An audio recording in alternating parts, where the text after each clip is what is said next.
Oh, damn it.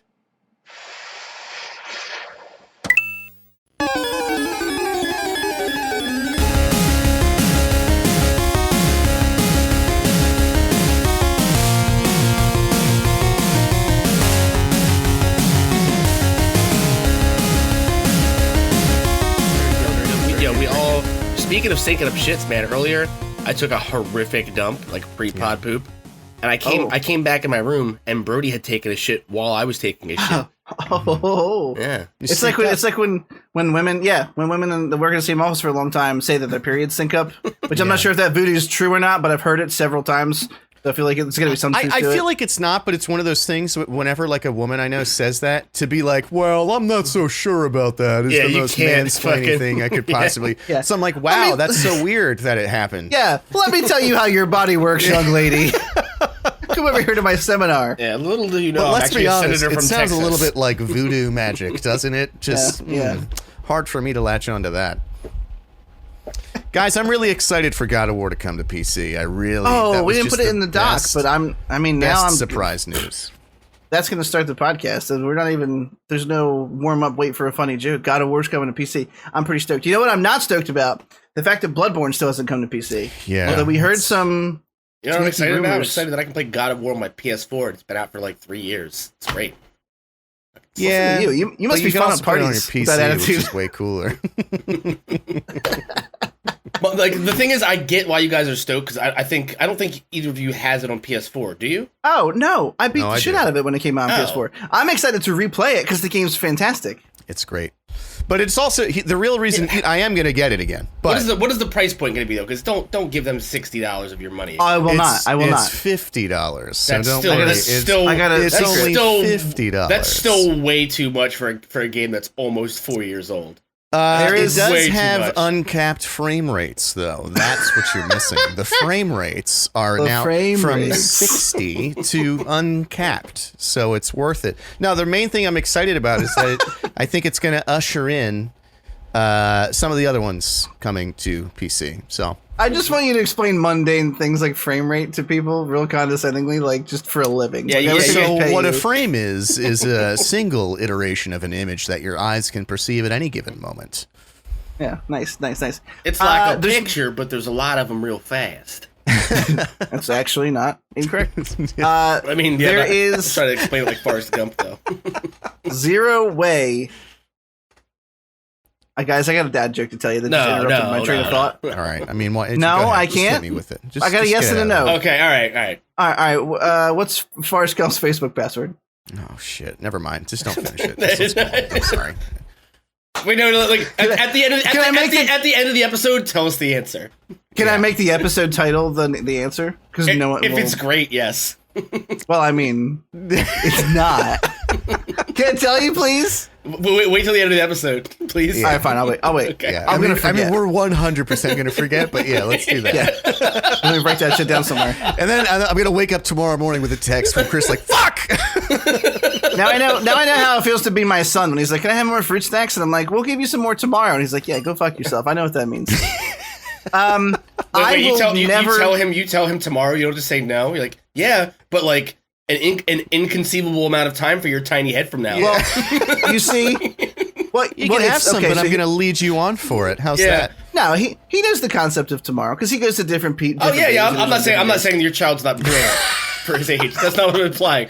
All I'm saying was like when you're that young. Well, hold up now. When you're that young, tomorrow might as well be a month. It's just like true. Time doesn't have the same.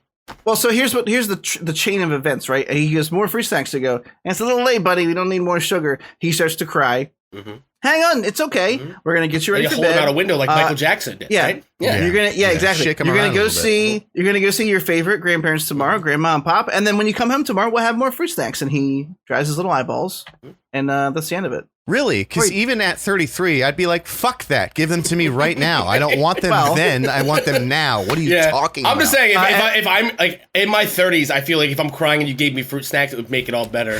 At least for the time it took me to eat the fruit snacks. Unless we're talking like those shitty rainbow gushers where like the juice inside doesn't match the flavor on the outside. Right. It just tastes like you're eating a sugar bomb, you know? Yeah, It's true. Did I make those up or are those real? I feel like those are definitely no, they're real. I'm just Okay. trying to think. They're called like Smucker's snacks or something. They're awful. Way too pungent on the flavor. Pungent. Not the word I would. Pungent. Yeah. Okay. Pungent makes me think of like one of the real monsters. Crumb. Yeah. Crumb. Yeah. What a random tangent we just went on. I gotta get back to one little point I wanted to make. There's zero chance I would pay $50 for God of War. I much like Horizon Zero Dawn, which I do want to play again. I'm waiting for it to be drastically discounted on a site like CD Keys or G2A, and then I'll buy it.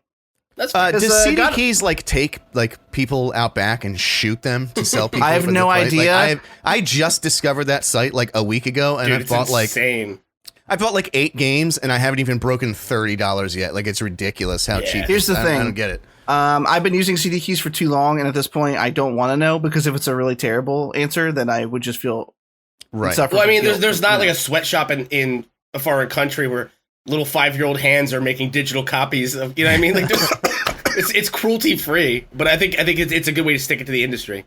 Well, I looked it up, and it's the worst, most untrue answer. Like, their answer to it is like, well, we just have very competitive pricing based on the greatest across the world. It's like, you're hurting someone. I know someone's getting hurt for this.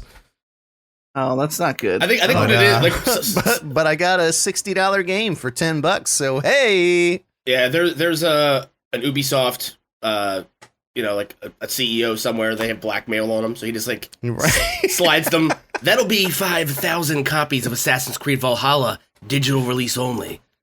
He slides them under the door. You know, it's just region lock to the UK, please. Yeah, sends him a picture of his daughter with a gun to her head. Like, go ahead. I was gonna say a picture of him with a big old dinker in his mouth, but you know. Oh, okay, yeah. Well, now we know. Now I know how both of you would kill his daughter someone. if you want, but I Oh no, this is up for debate. I mean, not really, but like, not to him at least. Yeah, no, but I feel like you could hold you could hold an Ubisoft's CEO's daughter hostage, and they would still release their next Assassin's Creed on time. They wouldn't even bat a fucking eye. Is he okay? I'm gonna spit that water out. Whew. Gotcha. The dry delivery of not to him at least was just was so good. I really missed you guys, and I really want to talk about tonight's stuff. So I'm going to get into it. Welcome to the Cynical Nerd. This is episode 43. Title to be determined, possibly the answer to my really bad. It's not good. You're not going to want to use it, and I won't forget because people don't forget. They don't. Derek. Okay. Scott, how you doing today? I'm running on 1 hour sleep because you can probably hear the dog. He's being a little piece of shit. I can't actually. Yeah. I can't at all. Not even remotely. Okay. Well, every single time I closed my eyes and I would start drifting off to sleep, he would have like some kind of a bitch fit and just start yapping his fucking head off at something. Could be a squirrel. Could be his own imminent demise on the horizon that he can like. You know, like they say cats can see into the underworld because like ancient Egyptian bullshit or something like that. Mm-hmm. It's like sometimes your cat will just be staring at something. People will say it's a ghost. I think Brody knows he's dying. I think he can feel it. He's just got one foot in the other realm, yeah. in the dog underworld. Well, not that I'm saying Brody's going to go to hell. Let me be clear. Guys. No. He's a little piece of shit. He's going to hell. No. He's been chilling with Carface, that little motherfucker. I've seen the movie, and I was told that all dogs go to heaven. So Not this I don't one. know. Not this one. I literally just told you about how he took a giant steaming shit on my carpet while I was pooping earlier. Yeah, it's true. He was trying to sync up. Deserves to go to hell. Mm-hmm. Like you guys are coworkers. Things just start to sync up. That's how that works. Guys sync up shits. We have video. I'm sorry. Hang on. Hold. Boys, pause the session. Derek, I forgot to ask you how you were doing. You skipped me. I was about to get offended. Oh, doesn't count. I said it before you brought it up. How you doing today? It's true. I'm great. Just to clarify, you see this pink lighting behind me and you think, well, it's October. That's really nice of him. Nothing to do with breast cancer awareness. I just want to make that clear. There's no reason. There's nothing to do with it. I thought you were just going for a Cowboy Bebop color palette. I was thinking you wanted to compete last time when you changed your colors, so I was thinking. Yeah, I'm just trying to do something new every time, and then I think I did green, and I think I did. I don't know. I just went with pink. If the fucking remote will work, then I would gladly. That's fun. Don't you love how you spend money on things and they work just flawlessly all the time? Cool. I wanted to sit here in total silence and watch how long you try to get that. No. Not going to take a very little patience. It's not tonight. good podcasting, but it would be hilarious. Just for me, I need that today. Oh, I'm sorry. This is getting way ahead of myself.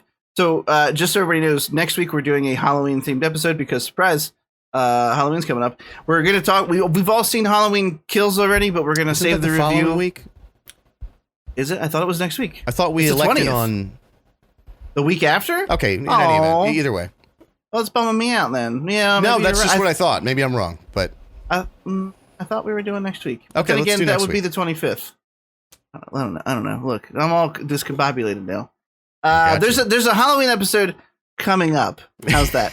We're gonna review Halloween Kills. We have some other Halloween things that we're gonna line up for the episode. I'm not asking you guys to do it, but if I were to show up on webcam in a costume.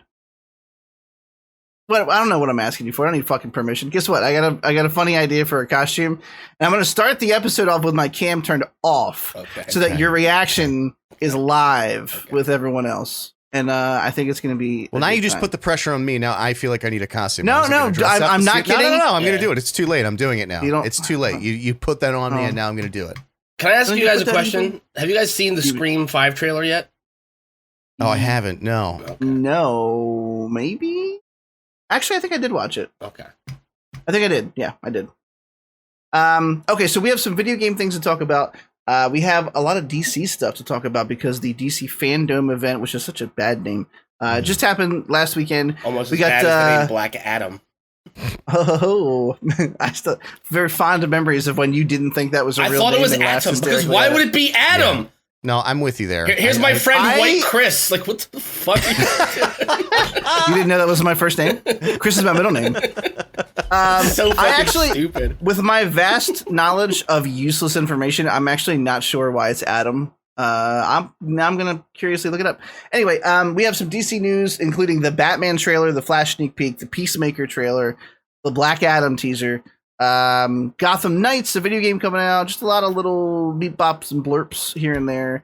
Harley Quinn season 3 animated show's coming out early next year, which I'm very excited about. Yeah, dude. They announced, I didn't put this in the doc because it's like one-off mentions, but they announced that Doom Patrol got renewed for season 4, Cool. Which I still keep telling myself I gotta watch, and I haven't yet. And I think Titans somehow did, and I wasn't going to talk about the show ever again. Apparently, it's killing it this season. Back. So I wasn't going to talk about it because we've done nothing but shit on it profusely for very deserved reasons. I've been watching season 3 because I was just curious, and it's not great, but it's not season 1 and 2. Is it not great better because of all the built-in shit you already don't like about the series, or is it objectively still not great television? Because I've seen they have the Scarecrow on season 3. And we watch, is it Todd getting beaten to death with a pipe? Yeah, Jason Todd. Yeah. Which happens so very quickly in that first episode. It's like alarming how quickly they just get that out of the way so he can become Red Hood. Like, not a big deal, but it's just, I'm like, holy shit. Like, first 5 minutes, he's getting beat to death. It's like the welcome to season 3 opener. It's not that bad. It's definitely not as bad as 1 and 2. We will not cover it on the show. But if you decide to watch it, you don't really need backstory because they cover most of the important shit. It's weird though. Anyway, that's not what we're talking about. We can review. Well, we're gonna talk about other stuff later. We were talking about FanDome. Sounds like head you get from a fan, which feels like it does. Who else gives you head? You know what I mean? Yeah. Like that's like anime dome, right? That doesn't. It sounds like you're getting dome from a fan named Detective Comics. That was a throwback. It wasn't just a stupid dad joke. Thank you very much. I'm also still blown away that that's what DC stands for. I thought you just said some dumb, like just 2 words. Like one starts with a D, the other starts with a C. Nope. That's what it stands for. Yeah. To this day, I can't take much like Spider-Man was introduced in Amazing Fantasy or whatever it was. Like that was like Amazing Fantasy 15. Yeah. Detective Comics was the series that Batman started with. Yeah, they really didn't get the corner on naming shit good back then, did they? Huh? Well, I mean, they took all the easiest animals to grab. You know, didn't have any Slothmans back then. You know what I'm saying? Right. But when you think about it, like, would you ever imagine that Wolverine would be a cool ass superhero when you hear the name? Like if you didn't know Wolverine from the time you were like 5 years old, you'd be like, this guy's a fucking bitch, right? Like Wolverine. It's almost like hiding in the cupboard at the log cabin. What the fuck does this guy do? It's like the species of Wolverine had a PR guy, and they're like, the whole purpose of making the superhero was to make the animal seem badass when it in fact wasn't. It's all a ruse. What's a Wolverine? I guess I don't know what one is. Please continue. I'm going to look this up. Yeah, sure. So we talked about the Battlefield 2042 stuff a little bit ago. The beta the beta was fine. It's oh god, they suck. They're like right? tree badgers or something. Jesus Christ! Yeah. Out of all the cool animals that are going extinct, this really couldn't be one of them. Jesus Christ! Ugh, God, boring. Now tell me, do its claws even look cool? No. It just looks like a deformed dog. It's just weird. They're not making any schnick noises. I closed out of it, and then I wanted to get another look, so I'm going back in.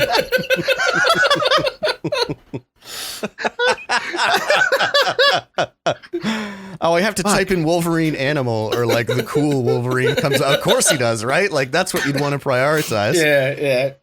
I guarantee you, like nobody looks up actual pictures of a Wolverine, man. Hang on, I gotta link something in Disco. The most uninteresting animal. They do kind of look like deformed dogs. Like 100% look like deformed dogs. What are you linking? Oh, where is? Oh, you're still working on it. Okay. Yeah, please. Here we go. We're good. I'm gonna wait because I don't want to make one sentence. Dude, what? It looks like a bulimic raccoon, doesn't it? I had a raccoon that got stuck in a tube or something, some PVC piping. Yeah. I can't. It honestly just looks like a badger. They look like badgers. It really does. Yeah. Yeah, it's like a badger and a ferret had sex, and it's like the chubby kid that came out of the divorce. I feel like we nailed that down. Look how shitty its claws are. You see those little claws? Fucking yeah. What do they do? Yeah. What are we though? We're tearing apart a Wolverine. Yeah. Oh, we should do an Animal Kingdom rating system. Just all like 750 million species from one to It's like make like a tier list. We absolutely should. Blue whales are A1, first of all. Yeah. Biggest thing on the planet. Easy answer. Why are sperm whales called sperm whales? Anyone know? Yeah, somebody was horny when they were naming them.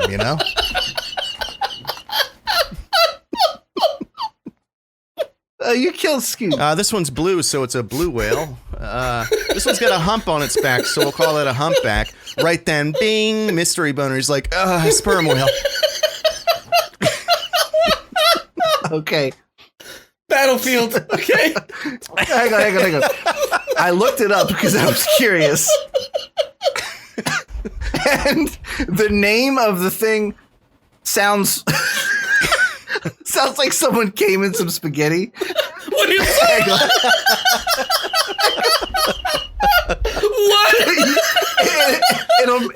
It'll make sense right now. What kind of Italian restaurant do you go to? Oh my god! Wait. Imagine you go to a fancy Italian restaurant, and instead of grinding pepper on your pasta, the maitre d' just starts cranking one out. No, he just has like cut off fucking whale dick that he's squeezing out like a toothpaste bottle. Tell me when. Well, hang on. So by cum and spaghetti, right? Sperm whales are named after the Spermaceti. See? Cum and spaghetti. What do you call it? Spermaceti. It's a waxy substance Spermaceti. only found in sperm whales. Yeah. Kind of sounds like a cum bread, too. Like, I'll take 2 rolls of the Spermaceti. Yeah. It's a waxy substance used in oil lamps and candles found in their heads. Okay, that's enough. Battlefield 2042. Yeah. What a smooth segue. Yeah, I've been working on it for weeks. So how about that cum pasta? Anyway, Battlefield 2042. There was There was. Tell me you can't picture an old 65-year-old man. He's been a waiter his whole life. He's never accomplished anything. And he's just cranking off. All over He's like, the older I get, it takes me a while to hang on. Say when. He's saying real non-PC shit to the patrons at the table. He's like, come on, honey, just smile a bit for me. This is getting hard. Oh my God. Like, whoa, what the fuck? Get John out of here. I know we can't do it, but the episode image should 100% be an old man masturbating. An old man masturbating at a fancy Italian restaurant. Wait, the absurdity, though, of an old man jerking off at your table and you getting offended by what he's saying. They're like, whoa, we don't talk like that anymore. Just come on my food and get the fuck out of here. This is 2021. John's over here mansplaining to my wife. Yeah, 1-star review on Google. You know, when he was jerking off on the spaghetti, he said some really questionable stuff to my wife.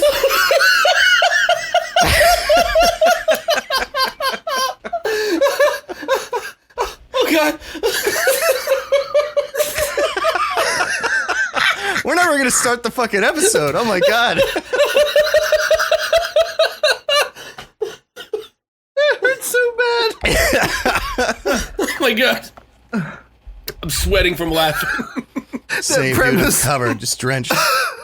In John's Spermaceti. Oh my God, dude. What a great bit. We can mine it for hours because we're all infants who laugh at cum jokes all the time.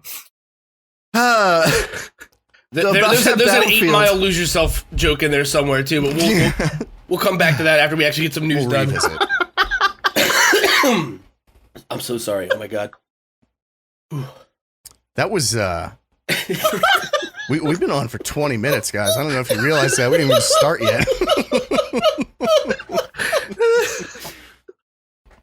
Battlefield. Come on the shirt already. Mama Spermaceti. Anyway, holy shit. Battlefield has a new mode coming out. My glasses are fogging up. We talked about it a while before. People thought it was going to be like an Escape from Tarkov type thing, and guess what? We were all right. Mm-hmm. We don't have to talk about this too much if we don't want to do so. Basically, the description that we found online ahead of time was exactly what it was. How could we have a serious conversation? This is now a cum episode. Get rid of the doc. Delete everything. Hey, what other animals kind of are like cum a little bit?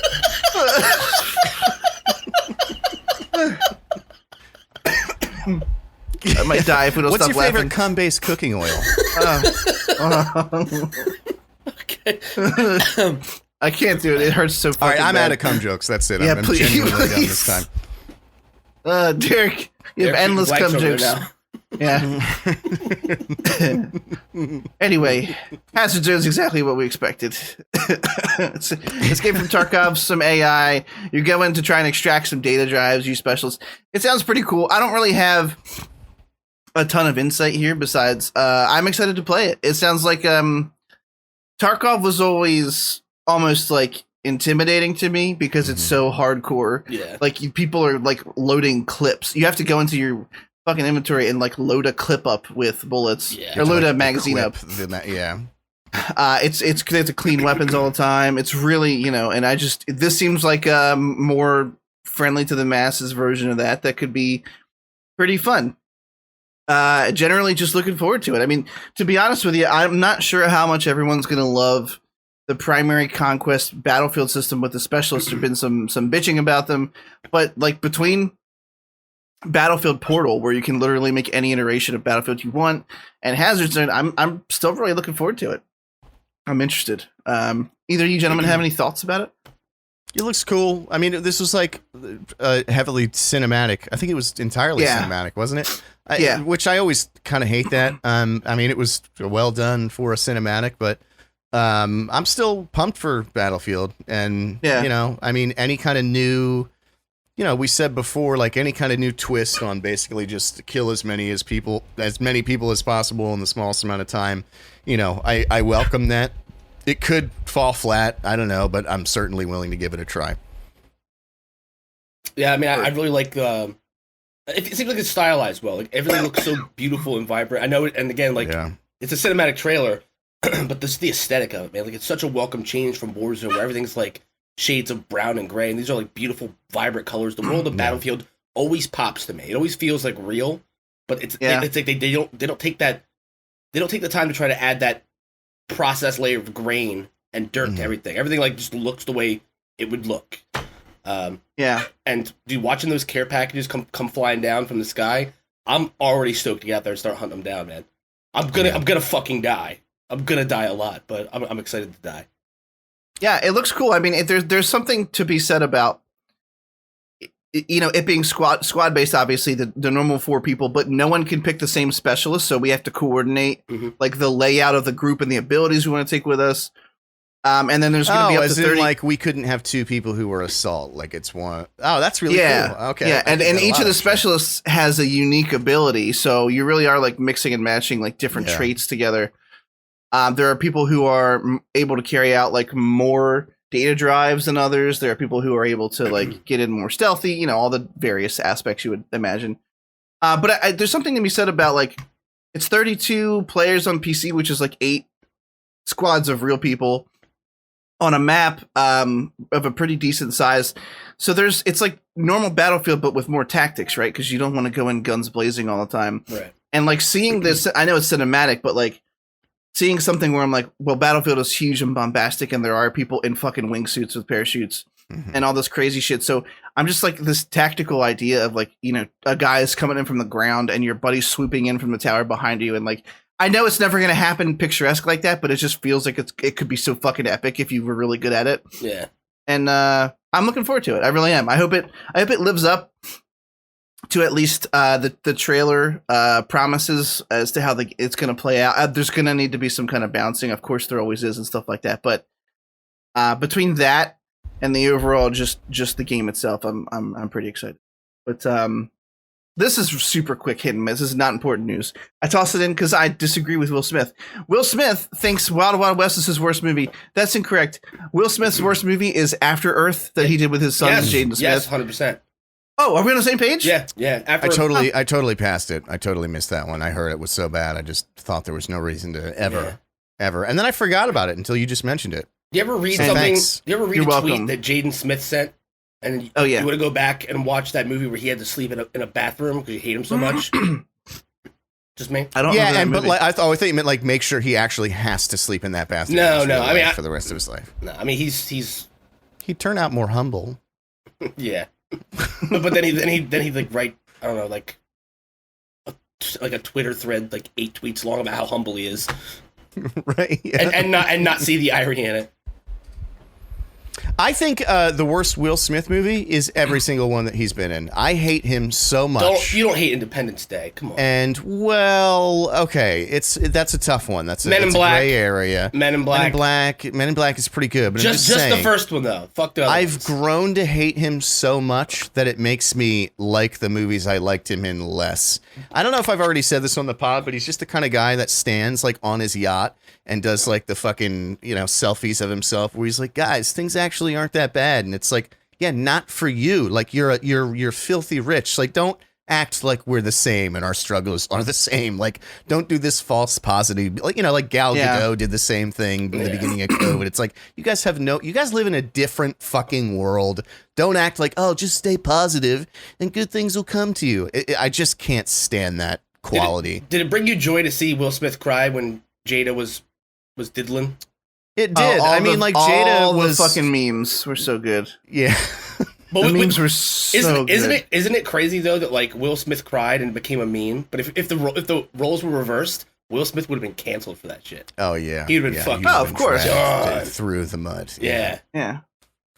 Which makes me wish it kind of happened that way because I fucking hate him. So why do you hate Will Smith so much? He's so charismatic. He's like faux charismatic. I don't know. He has that like rich person charisma. Like he's never had to worry about anything ever. So of course he's happy about everything. I don't know. Have you ever seen the footage of Will Smith and the Smith family hanging out with David Blaine?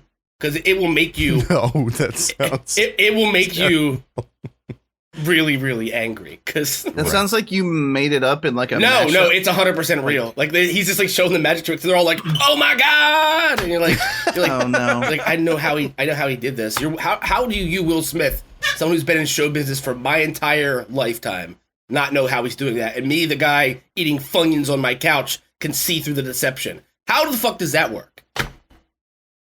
But also, I mean, you know, hindsight's 20/20. As he didn't see the whole Jada thing coming either, right?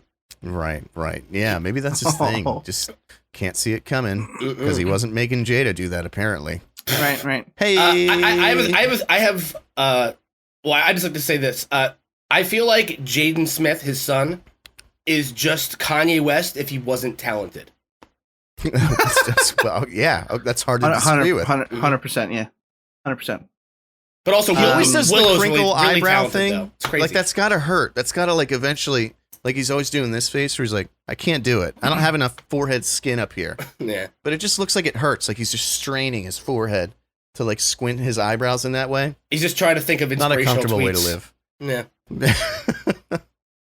Your hair's getting anyway, long, top man. 10. It's getting good. It's getting pretty glorious, you know. Yeah, you're past that awkward dad phase. Dad hair phase. Right. You know what I mean? You're right. getting I'm in comic book store owner phase though right now. I was gonna say record store owner. Like you definitely look like you would listen to something on vinyl if you had the option to. But like kind of abrasive, like I won't stop like, what can I help you with? Like, we're just looking like, oh, well, what kind of music are you into? And you're just like, fuck, dude, just like we just want to be in and out, please. That's my aesthetic. Okay. I like it. Okay. Yeah. Just let me know if I can help you guys find anything. Please continue. You can help me find a Steam Deck so that we can stop worrying about the next article. Oh, terrible segue. Nintendo Switch Online is adding. May I, Chris? An expansion. Oh, you please take the floor, Scooth. Yeah. Please. I did. I'm not gonna say I did a thing because if I'd said that in earnest, the next thing I did after doing that thing would have to be to cut my own wrists. Yeah, I would walk off. I would just leave it. I sold my Nintendo Switch this week, and it felt so fucking good. I put it in a cardboard box. I still have the original box, but I didn't even bother putting it back. I just put it in just threw everything in a cardboard box and just handed it to the stranger at his fucking doorstep. Put it in like an egg carton. Good luck, asshole. Well, I gave him a carrying case with it too. Like I had like a leather carrying case. Dude, I sold everything I own Nintendo with the exception of like this Wii U that I have to get rid of now. Take that. Nintendo, its service currently for the Nintendo online services is $20 a year, which is a great value. $20 a year. That's fucking phenomenal. And for that price, you get Super Nintendo access to Super Nintendo games, regular Nintendo games, and you have the ability to play any of your Nintendo Switch games that have online capability with your friends. On terrible Wi-Fi connections all across the country. But they are bumping the price up $30 to $50 a year, and what they're adding is 9 N64 games. 9 N64 games, and I think about a dozen Sega Genesis games. And let's be real, you only want to actually play like maybe 2 or 3 of those. Yeah. You could like who's vying for Dr. Mario? Really? You could literally download the emulators and ROMs of all these games that they're charging you an extra $30 a year for in the same amount of time it would take you to enter your credit card information on your fucking Switch to upgrade to their new tier. Like it makes no sense, man. If they were selling these games for even $20 a piece, I'd buy them digitally, right? Wouldn't you? $20 a piece? Yeah. They're essentially making less money by doing it as this service, but they're also just refusing to give their fan base ownership of these titles. They just want to lease you shit like they're fucking Netflix. I hate it. Yeah. It's not good. It's pretty bad. And like the thing that's crazy to me. All right, so when they first came out with this pricing, I thought, all right, it's $20 a year now, and they're raising it to what is it, $50 a year or something? Yeah. And my initial thought was, all right, I want to be mad at this, but Xbox Live costs $120 a year. But then I thought about it. And then I thought about what they're actually offering. And so there's two parts to this. The first part is, I mean, you said it. We're talking about games that are 20 plus years old, and you really, any one given person is probably at most interested in half of them. Yeah. To me, it's an old fucking game. You're not remastering it. You're not doing anything new. You're just porting it. Those games should just be $5. Like their value should be, or less. Like I don't understand it being any more than that. The other aspect of it, and this one, please, listeners, hashtag fuck TCN me on this if I'm wrong. I was reading about this. I didn't cross-reference this, but I had read an article that stated that basically part of that price figure was about a DLC with that $50 upgrade. You get a DLC for Animal Crossing, which obviously the next question is, well, what about people who don't play Animal Crossing? There's no way to opt out of it. You have to get that. You know what I mean? They worked that in there as a way to justify the price. The worst part of it is if you don't play Animal Crossing, which a lot of people don't, but even if you do, once you cancel the service, you don't have that DLC anymore. So it's like, none of it makes any sense. And it's just typical Nintendo being typical Nintendo. And I mean, that's it. That's all I have to say. It's bullshit. It's shitty business practices, and fuck them. Yeah, I mean, we could break it down this way. Right? Pirate your games. Yeah, 100%. If it's a 20-plus-year-old game and the company that made these games is refusing to let you own a digital version of it, they just want to like loan you shit, dude. Like, look at Xbox, right? You get free games every month, and even if you cancel your Xbox Live subscription, you still have access to those games forever on your console now. PlayStation kind of gets you in an armbar, though. You get like much better titles for free every month. Like they're actual titles. You're like, oh fuck, I want to play this. You know, I just never got around to it.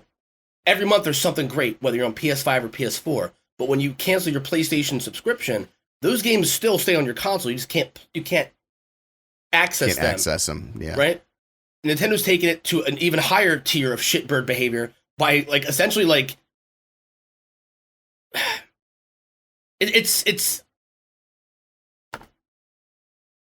I don't even know what to call it, man. It's especially with DLC for a game like it's gonna get to a point where Nintendo they're gonna move in a way where eventually you're not gonna have physical copies of anything at the rate they're going, the way they're doing this shit. There's already a huge push for digital release, like for digital releases.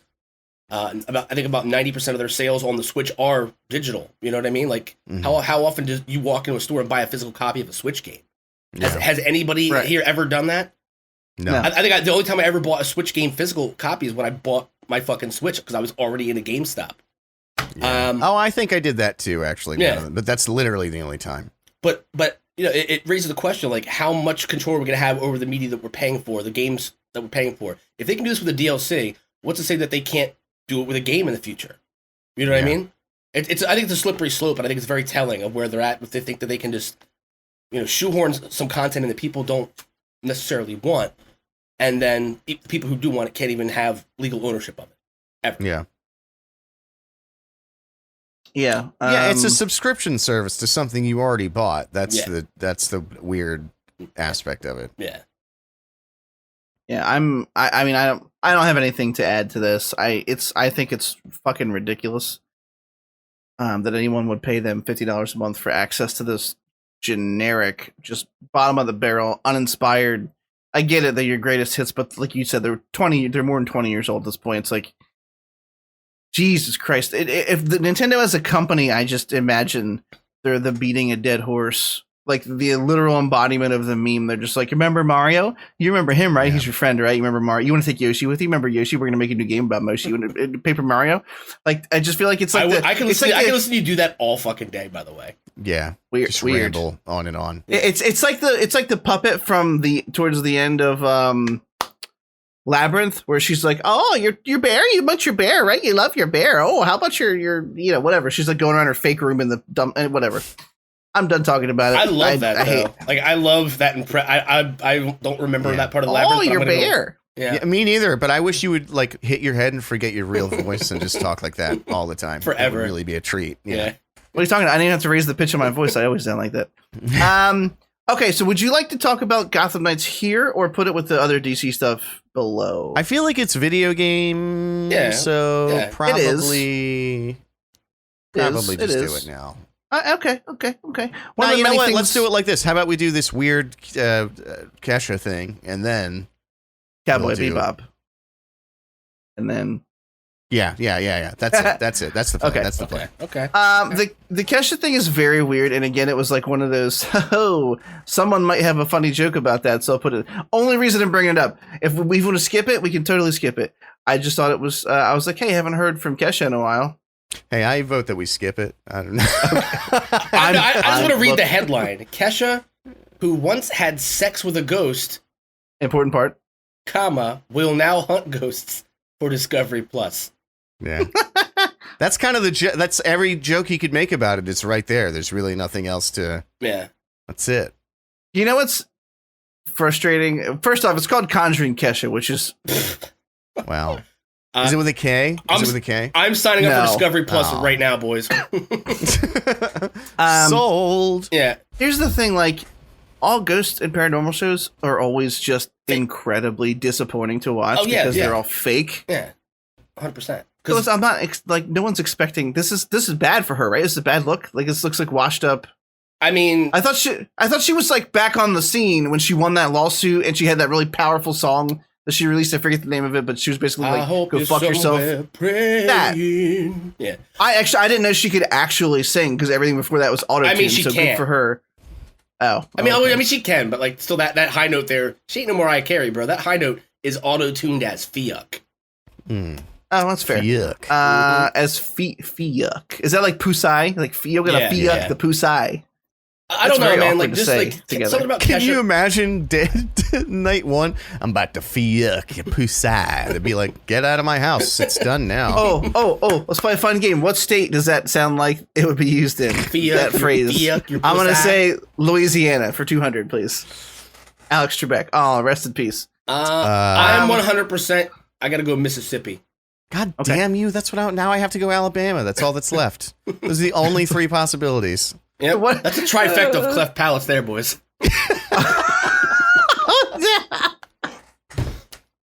Whenever I see the name Kesha with that little dollar sign, I just think like somebody had like a cold sore, they threw glitter on it. You know what I mean? Like that's just that's her whole aesthetic to me. Cold sore slathered in glitter, and not like sprinkled, but slathered. You know what I mean? Like the glitter. Right. It's sort of like antiqued, just like. Lumps. Yeah. But it's like I don't know, like it's glitter, but somehow it's stringy, right? Like there's something weird waxy. There's a waxy quality to it. It's not good. I some want to read Spermaceti on there. And it's a Spermaceti. Strands of the Spermaceti are coming off your lip. Ooh. I don't know. I'm making it come. I don't know if either of you ended at ooh, and that just would have been enough. But then you went one step further. Ooh, I'm making it come. Can you, episode 43, Spermaceti? Can I please name it Spermaceti? Spermaceti's pretty good. Pretty good, yeah. Spermaceti on a sweater already. It's technically.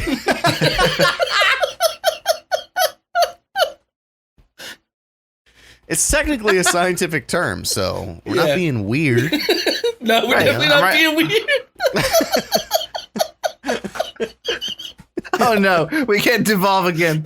That whole segment had me like wheezing from laughter, but I'm gonna listen to it back and it's gonna just be garbled nonsense of us crying. I mean, jokes. I like how it's just like 10 minutes of Derek picking on a badger.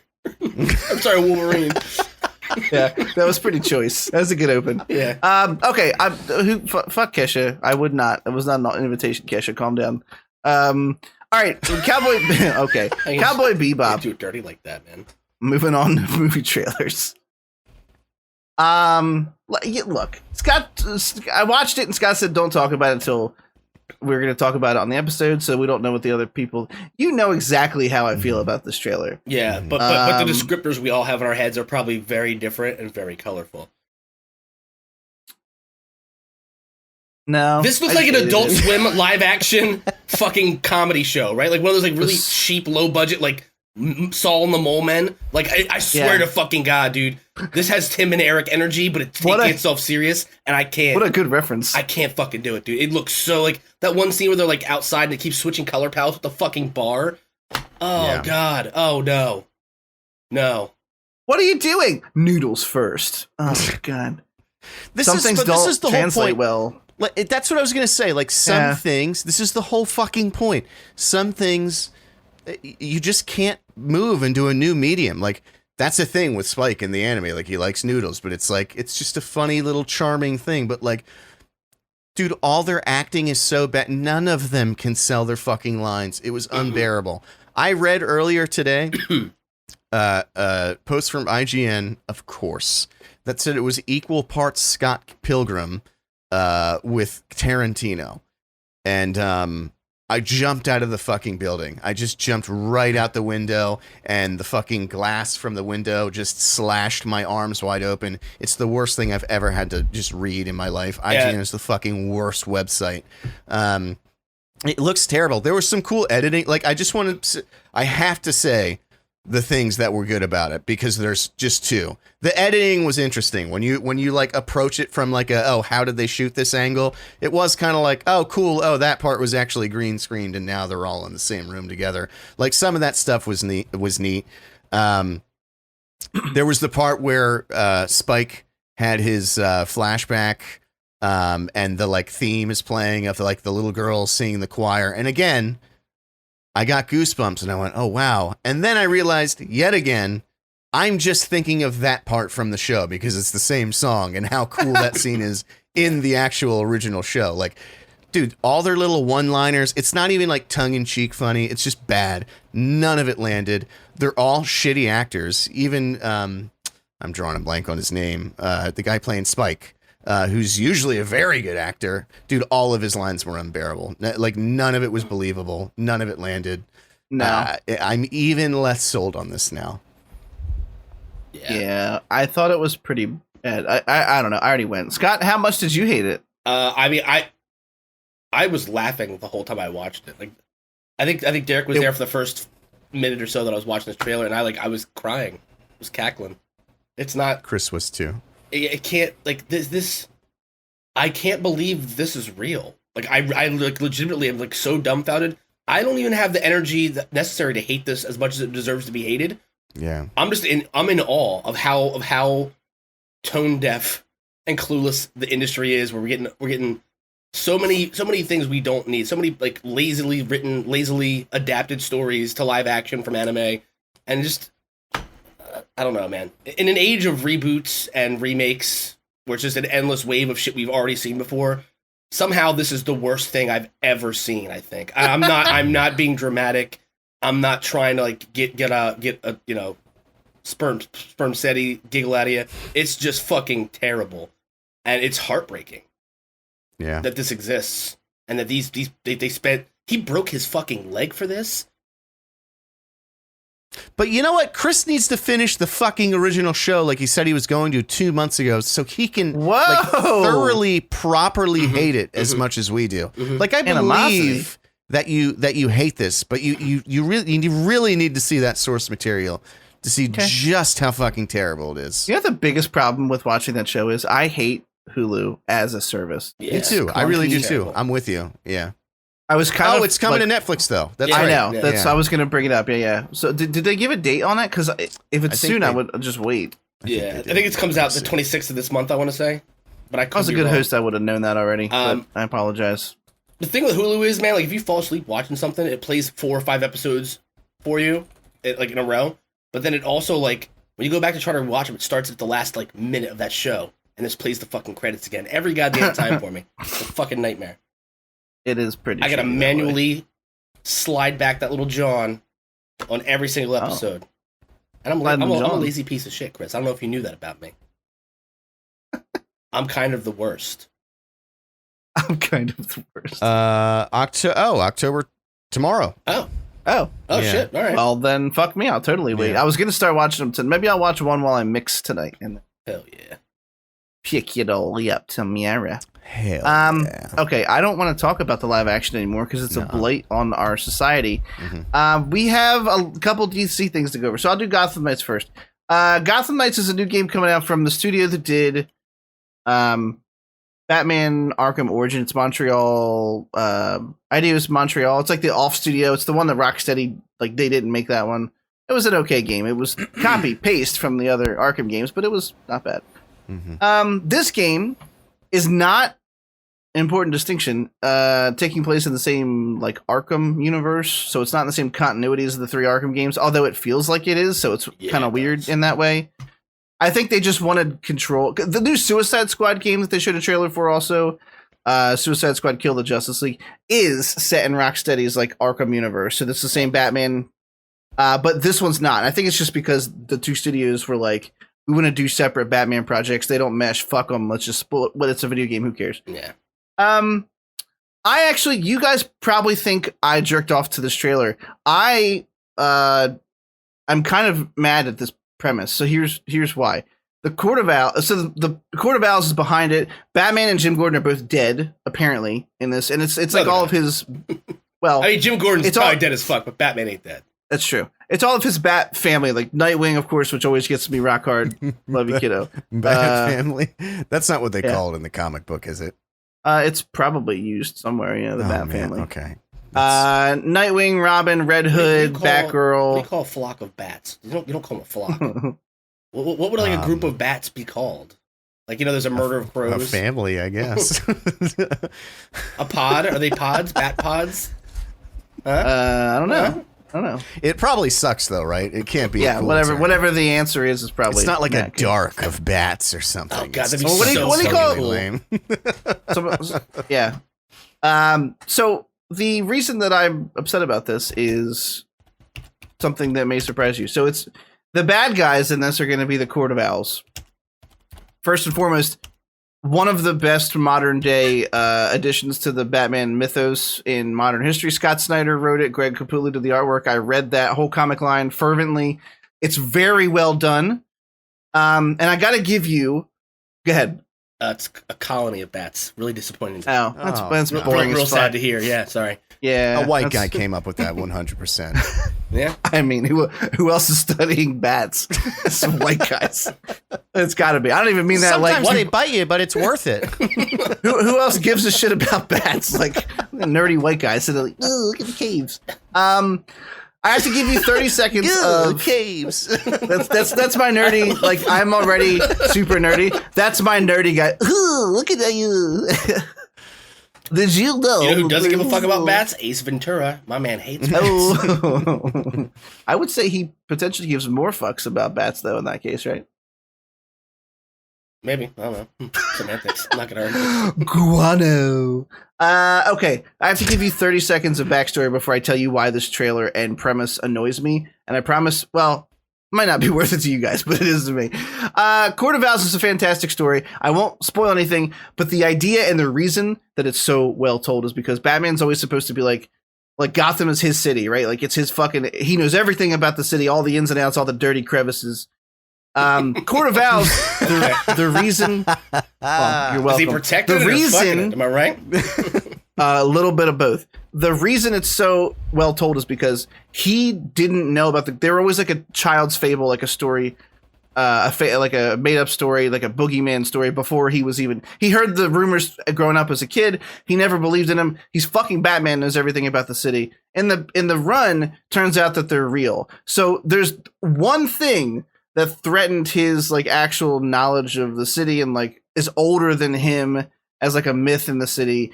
And the way it kind of uproots the way he looks at like the city and himself, and it's really well told. If you have time to read Court of Owls, please do. It's well worth your time. That being said, a Court of Owls story is far less impactful if Batman himself is not fucking involved. Let's take the trailer at face value and say he's not in it. This is almost egregious to me as there being a Venom movie where he's Lethal Protector, but he hasn't met Spider-Man yet and gone through all that shit. Like, that's the level of annoyance I have with this. Continue. Or please, Scooth, interject. I don't think it's the same. I'm not. It is. It's not. It is to me. It's not because you said these guys superseded Batman, so they've been around long before his parents were probably even murdered. It's probably been right, but it's like but their own this is secret the first society, time, right? They're saying this is the first time this is happening, so it's not happening to Batman. Yeah, he's dead. Yeah, and these people are coming fine. out of the woodwork now. Yeah, but they've always been. They've always been there since before Martha and Thomas Wayne were gunned down. They probably weren't the same fucking people. It's probably like. You know how like, right, how it's you like a council. Are you upset because just so I'm on the same page? Are you upset because the Court of Owls doesn't coexist at the same time as Batman? Mm-hmm. Right, like the whole reason that story had such like weight to me was that his Batman's direct relationship with Gotham was what was at stake with the appearance of the Court of Owls, and they're just completely skipping all of the super interesting parts. As somebody who's already read it and knows what happens in that storyline. Wouldn't it be kind of fucking boring to just go through the motions and play exactly what you already read? Oh, sure, 100%. Yeah, I'm honestly really excited for this. Like way more. I think DC. Dude, me too. DC I nails it, really dude. Good. I have like from the Arkham games, dude. Dude, DC does not make bad superhero games, with the exception of maybe like Injustice. Yeah. But fighting, it's hard to make a good fighting game unless you're Mortal Kombat. I don't have anything like I don't you know what I mean I don't read the comic books or anything, so like I don't have that there's no like continuity area. That's not the word, you know what I'm saying. I don't mind that it doesn't match up with it because I never read it. I don't know. All I can say is that the trailer they released, what was that, like almost a year ago? Yeah. Combined with this one looks fucking cool, dude. It looks really, really fun. I think I'm just disappointed that I think it's really just that. Like, I'm disappointed that I don't want them to do beat for beat, but like there was some really great, impactful moments due to his involvement. And like, I don't know. I think who were the four members of the Bat family as you described them again? I can't remember. Colony boys. Oh, Colony, the Bat Colony. Nightwing, Robin, Red Hood, of bats. Batgirl. Come of bats. Nightwing, Robin, Red Hood and Batgirl. And Batgirl, yeah. Okay. I think you just got a boner for Batman, bud. It's okay. No shit. Yeah. Let's fucking go. We got more Batman to talk about and more iterations. All I'm saying is like I don't think Batman not being in this is gonna affect me personally in any way, shape, or form. It's cool to see. Like think of it this way: like it's an alternate timeline. It doesn't coexist with the Arkham games. So this is another reality where Batman died at some point, maybe because of a different variants of the Arkham scenarios, right? So I mean, you get to see him like take there are other characters other than Batman, so you get to see them kind of get their moment in the limelight. I'm not used to the two of you being more optimistic than me, and I don't know how to react to this. I just think it looks really fucking good, dude. It really did look good. Yeah, well, they got my Batman. Dude, I mean, that was just for Derek. Yeah, dude. It's hard not to be optimistic about this game. The gameplay looks cool. Okay, yeah, but also like I don't know anything about this lore, so I'm excited. I'm excited to go in with like a fresh eyes and have like a new story that's gonna blow my mind. Like no one's gonna know what's gonna happen in this. People can't spoil it who've read the comic books. It's not the same continuity, right? So like we're all gonna go in with fresh eyes and have this and maybe have our minds blown by an incredible story. Like the Arkham games all have really fucking good writing. And I think DC definitely drops the ball here and there in their movies, but they always fucking knock it out of the park with the games, man. That's a good point. And so even though like Arkham Origins was like considered the low point by people of the Arkham series, the story in that was actually pretty good. I don't know if you guys played it, but like that was the one that had like the weird cell shaded kind of thing, right? No. It had Black Mask in it, and it was taking place before Arkham Asylum. The whole shtick was. Well, I don't want to spoil it if you ever decide to go back and play it. I actually will if you're saying it's good, because I avoided it because I had heard nothing was expanded on from Arkham City, so just kind of like, Well, no. Really. So here's the thing. It's not. And in fact, they like one thing that made me mad was there's a tool you get in Arkham City that lets you make like frozen platforms. It's like you steal it from Mr. Freeze or something. They basically make something that substitutes that in Arkham Origins, but it takes place way before it. You're like, you guys just wanted to use this tool, right? And it's like a fucking glue platform or some stupid shit, right? But it's the same combat. The combat's very satisfying, and the story. Shame about those glue platforms, though, ruining the whole fucking thing. Right.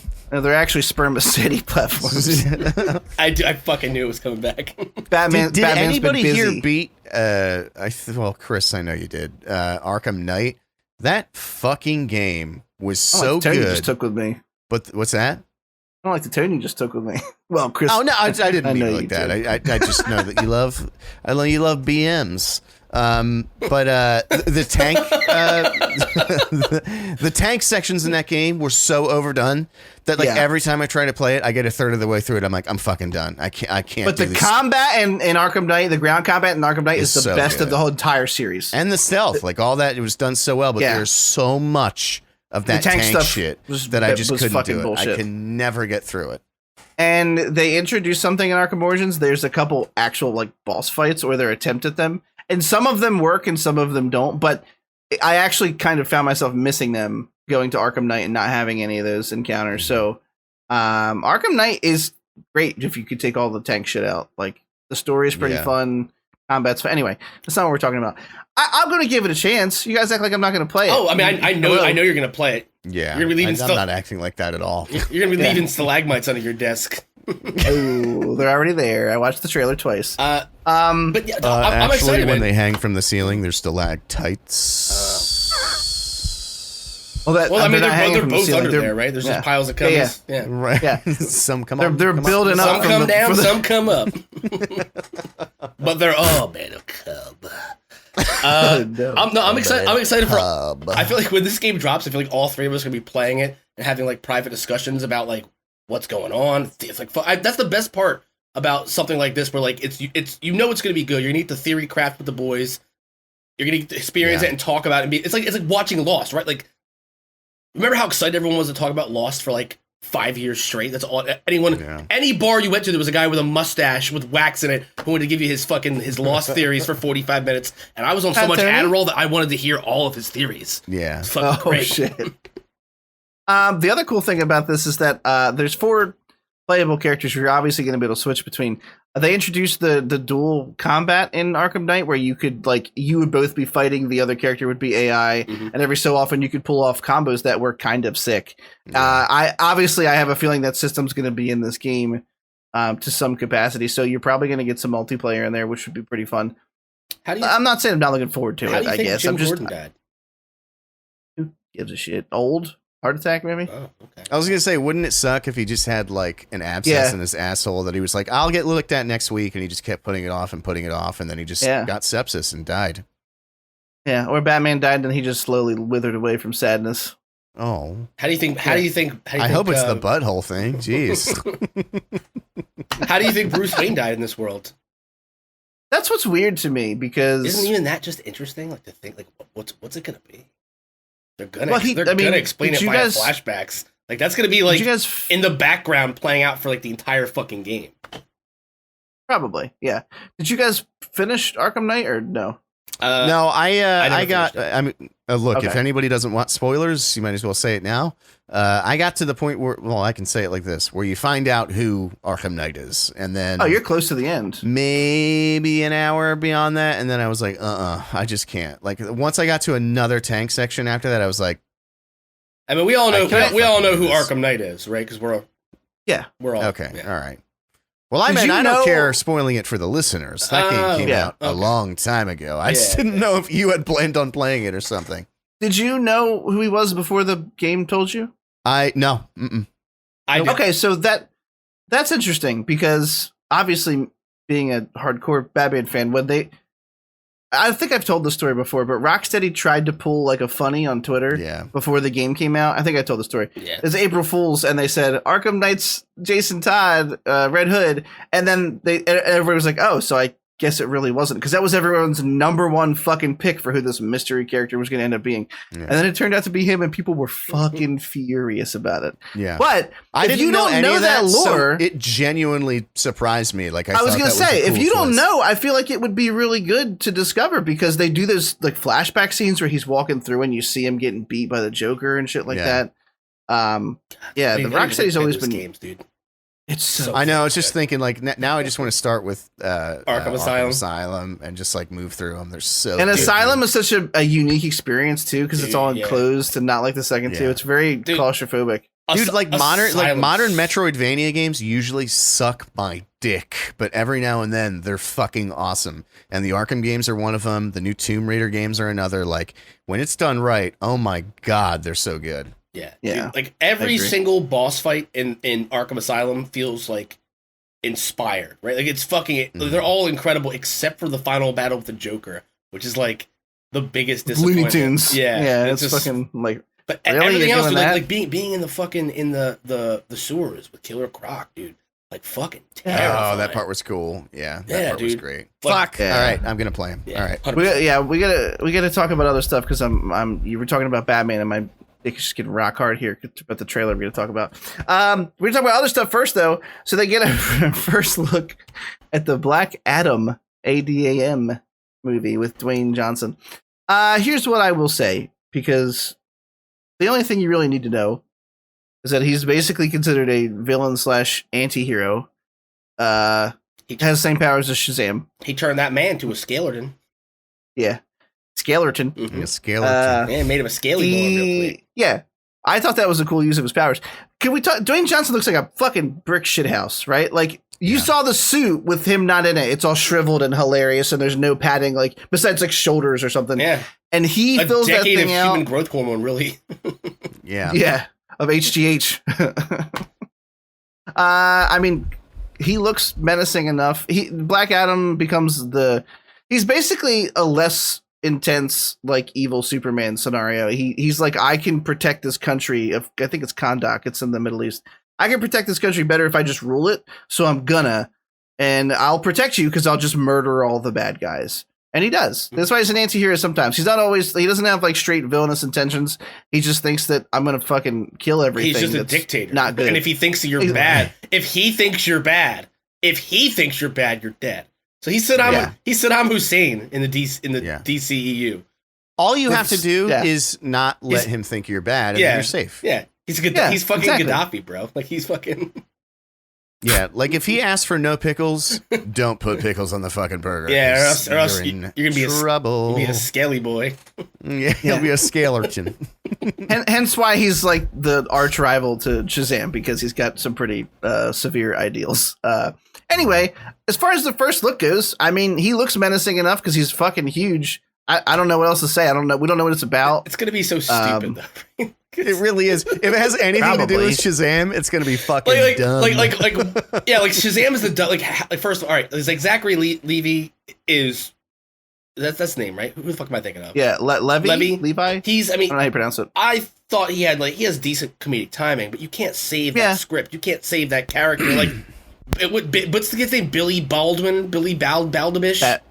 Batson. Billy Batson, like, he's like, what, 13, 14 years old? How's he gonna fight crime when he has to masturbate 4 or 5 times a day for the next, I don't know, 6, 7 years, right? Like, he's got... Very easily, bro. He's got super speed now. Done. Let's go. That's true. That's a good point. Question. Well, when he's in an adult body, though, does he have the multicum days, or is he sort of more evened out? These are really important questions. Question of ethics. Question of ethics. At the end of the first one, everyone in his orphanage just becomes a superhero because, he had a rough life. Fucking give him an L or give a W. Yeah. If give him a dub. Can you imagine? Wait. Oh boy! If you did give him an L, like afterwards, like after they got their powers, like they got taken away, and they were like, "All right, we're rehoming all of you. Bye," and that was the end of the movie. Oh no! You didn't think something good was going to happen to you, did you? Sorry, any orphans who might be listening. Orphans don't have iPhones. You're good. Yeah, I think I'm a... Oh, no. Yeah, their foster parents don't give a shit about them. That's the whole point. Oh, my God. iPhone, they have like a fucking... Yeah, whatever you get from Cricket Wireless. Jesus Christ. All right, still have like a Razor flip phone. No. I have a question of ethics. Since all those like group home kids become adult superheroes for some reason, if one of those people that lived one of the other orphans went into their adult form and then was jerking off Billy Batson in his 15-year-old form, would they then be a pedophile, or are they still technically their 15-year-old self, even though they're in like a 35-year-old body. I feel like a 15-year-old jerking off a 15-year-old, regardless of circumstance, Right. is okay. You guys got handies when you were 15. Don't look at me like that. Yeah, 100%. Yeah. But they weren't good handies though. Like there was no one was spitting. Oh my god! No one was Is there such spitting thing as a good handy? Yeah. I've been practicing for several years already. Yeah. You're not going to do it better. Yeah. Just spit on it or something. But also that raises questions about like Tom Hanks, right? Like in Big, did that lady molest him, or was he just fucking right? Because he was like he's supposed to be like a fucking 12-year-old boy. He does that little piano dance, and then she's just dripping for him. She's fucking. She's fucking Just soaked. She's fucking. Yeah, but that's different. She's She's like a an yin-yang. actual adult, though. Yeah, but she doesn't know he's a kid, but she's like a yin yang twin song, bro. She's fucking dripping. She's fucking ready to go. She's soaking wet. I think Derek's right. I've been giving this serious thought. It all has to do. I think Please about don't this do from that. time to time. It all has to do with the age of the mind in the Right. body, right? Because Then you get into some weird fucking M. Night Shyamalan bullshit. Yeah, but they were 6. That's the difference. Like that- they well, were, here- they were, here- they but were No, children. but they were seeing in more colors. They were. here's my logic, though. Here's my logic. You got 2 adults, right? Yeah. One of them has some sort of mental handicap that makes them basically have the mind of a child. If the normal not gonna adult end well. tried Oh to god, I hate this so much. tried to I hate have this so sexy much. time, Abort. it would be wait. It would be wrong and fucked up. It would be creepy as shit because this person's like a child, right? Yeah, I'm not laughing at- I'm not laughing you at went that. somewhere. You went the other way with it. I'm like, okay, thank God. Wait, what did you I was just think thinking of? about. I don't even want to say out loud. What do you what I think thought of you were me, saying. Derek? I was just thinking I'm of offended. M. Night Shyamalan's Old again about how like over the course of like 12 hours they go from like picking their noses to they're ready to file taxes emotionally. Like how the fuck? Dude, I was thinking, Colors. I'm not even kidding. I was thinking about that on my commute home today and how fucked up that scene was. And like, just like, dude, like, I'll watch all the extreme gore horror, but like to like have a baby be born just to watch a baby die and then they never mention the fucking baby ever again for the rest of the movie was so weird, dude. You can so ask Scoot weird. for a screenshot of the message I sent him, which was in all caps and very animated. I was like, holy fucking shit, wait until you get to like 52 minutes or something like that.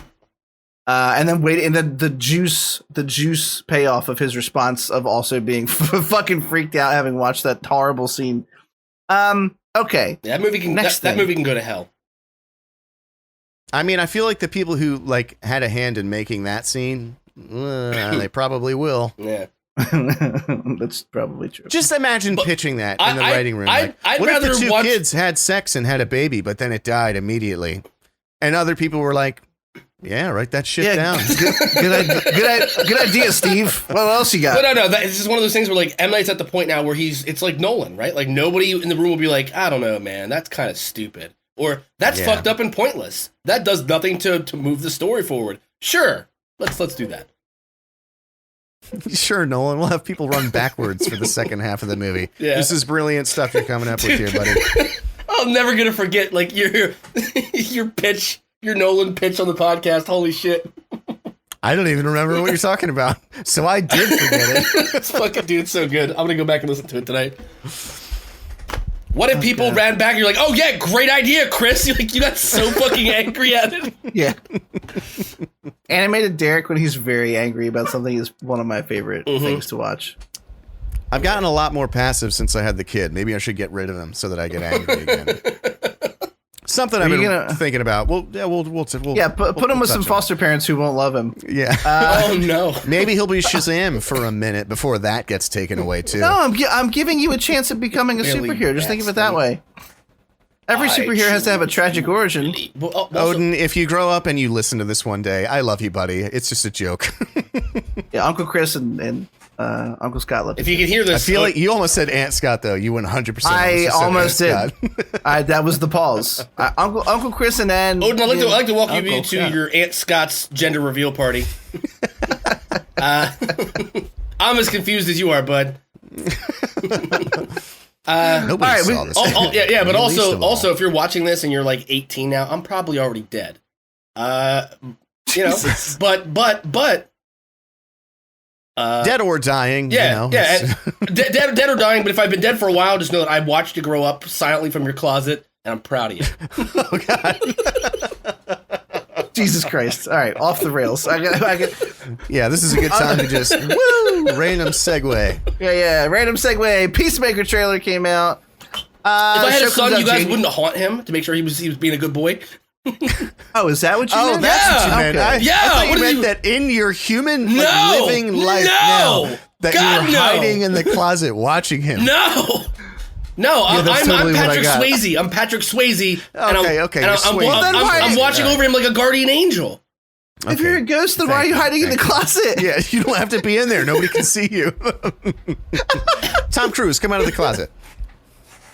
I don't have an answer for why I'm in the closet. That's just where ghosts go.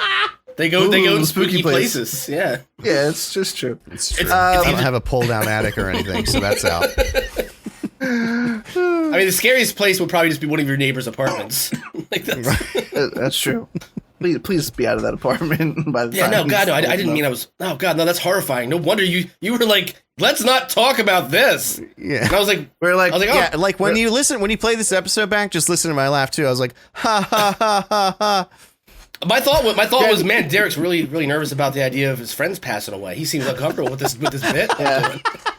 I mean, I was thinking in my head like this. I don't know where he's going with this, but we got to cut this off right now because I don't like it. No, I'm just Swayze, man, and I don't like pottery. Yeah, you know what I mean, you can Swayze my son. Yeah, please do. I'm ghost like Swayze. I'll just be playing Smash with him, man. Like you'll see controller 2 just pushing buttons by itself. I always lets him win though because he's a good boy. You're like, when I'm dead, I'll play Nintendo Switch. I would play Nintendo Switch with a child 100%. I just don't have kids. I don't need one. Yeah, because they're easy to beat in any video game, and you make them feel bad, and it makes you feel good. So it's like, win-win. Right? I'm not gonna let him win and think the world is his oyster. I gotta beat him in a submission until he realizes everything is. Destroy those kids. Exactly. Yeah. Thought my niece checkers. She won I feel one like time. I can picture Chris watching his son play Pokemon Snap for the first time, and like a tear welling up in his eye as his son takes a picture of a Pikachu. Yeah, I'd be so sad he was playing Pokemon Snap. Bro, if you've never gotten high and played Pokemon Snap, you're fucking up. Yeah. No, have not. That's absolutely. I did play Pokemon Snap on Game N64. I forget which one came out on GameCube. That's the one. Anyway, one of those things. Anyway, we got to get moving. We're running long here. Peacemaker trailer. Thoughts, questions, concerns, comments? No, I'm just kidding. I think the series looks fun. 5 of the 8 episodes are directed by Gunn himself. The entire season's been written by Gunn. It looks like it has his pretty wacky sensibility. Okay, he's got a pet eagle named Eagly, which I know is really dumb, but it just made me laugh to see an eagle sitting in the passenger seat of his fucking stupid American sports car, looking excited. I don't know if they're going to try and do like we know he's fucked up, here's his bad past. They showed his dad in the trailer. It's going to be hard to root for this character in any capacity, so I'm interested to see what the rating does. But it comes out in January, so it's not that far away, and I'm looking forward to watching it. I mean, James Gunn is enough to give me a stamp of at least a couple episodes. Plus, it's on the amazing HBO Max. That was HBO Max. Dude, John Cena has such good comedic timing. Like it really blows my mind. Like he's the biggest piece of shit in Suicide Squad, and still my favorite character in that fucking movie. Like I don't think it's hard to root for him at all because he's like such a cartoon. He's completely unaware. There's no self-awareness whatsoever. The butt baby speech had me fucking sobbing, like crying. That was pretty. I forgot about the butt baby. But like he's such a good straight man delivery. You know what I mean? Like he's like that guy like who plays this. You know, like the. God, when I say it like that, it sounds like there's a gay man and a straight man. Like a direct, I understand. Yeah. Like in comedy, you have the straight man who like doesn't break character, doesn't crack, and you have the guy who's like the zany Jim Carrey, like the Jeff Daniels and Jim Carrey scenario. I think he does it so well. Like he delivers everything so earnestly, like a clueless child. It's fucking hilarious. Yeah, I mean, I think the trailer looks pretty great. I'm excited to see the series at least. If nothing else, it should be fucking hilarious. Deratio, how'd you feel about it?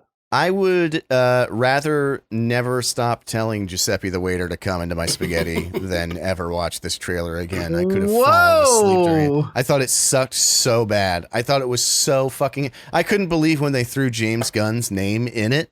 I was like blown away. I was like, oh, he's tied to this? Like, really? After doing the Suicide Squad? Like, this... I thought it looked terrible. I thought it looked so bad. And they're clearly doing that, like, way overdone trope where like the new inexperienced person in the team's like, I know deep down you're a good person and you just need to bring that person out. And that's going to be like the culmination where he stops fighting for himself and tells his dad to go fuck himself and just fights for his friends. That's how it's going to end, 100% guaranteed. I thought it looked terrible.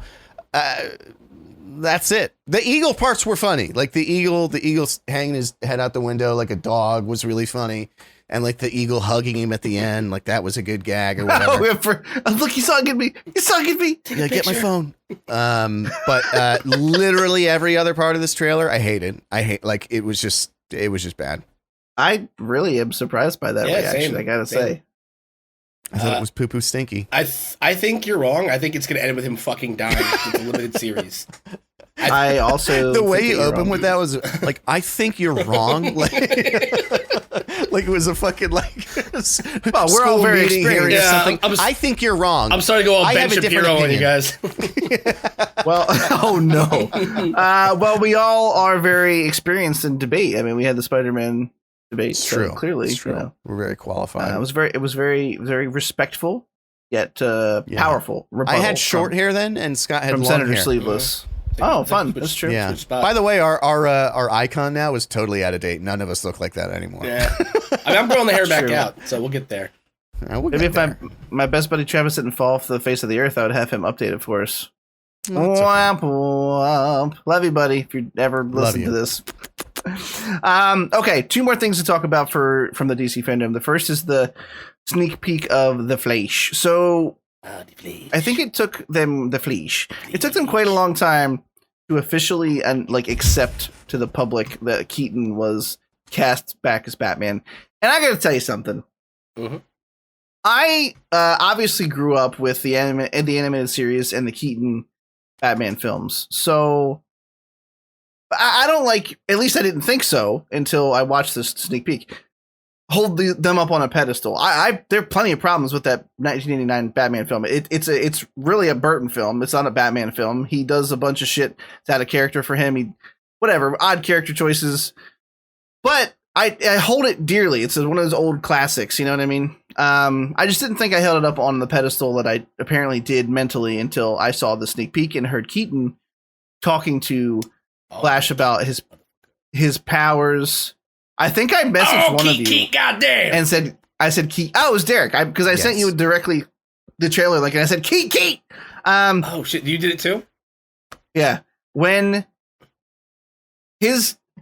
so I'm standing up in the living room, like the middle of Saturday. I'm watching a live stream like a fucking nerd because the trailer came on and there was a glare on the TV, so you had to stand, get the glare off the TV. You know what I'm saying? Of course. And I'm watching it, and I hear him talking, and I'm literally, I'm not ashamed to admit this, welling up with tears. I'm like, oh my god, it's fucking Michael Keaton. And then I see the back of the fucking cowl, and I was like, I covered my mouth. Did not cry. You know why I didn't cry? Because they didn't give me the full Monty. I didn't get to see him from the front. And then fucking, I wanted to see him in the. Why are you teasing me? I know that's the shape of the Batmobile. In the tag at the end. When they ripped that shit off and then didn't show us the Batmobile, I was like, wow, what the fuck? Like, I got mad, very mad. Yeah. Either way, it's gonna be weird. This movie's gonna be weird as fuck. Obviously, there's two different versions of Flash and Sasha Calah's Supergirl talking to Michael Keaton. They're taking some points from the Flashpoint paradox, but obviously they're not doing all of it because that's a huge story and scope that involves a war between the Amazonians and Atlanteans. Right? Yeah. Cyborg, all kinds of crazy shit.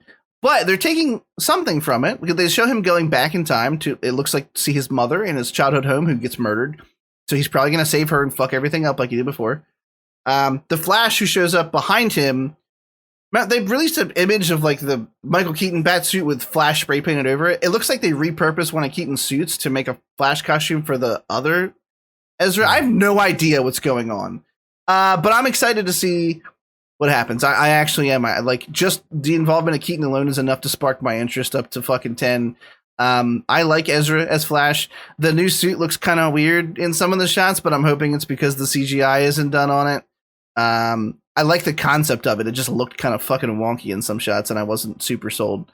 But yeah, I don't have anything else.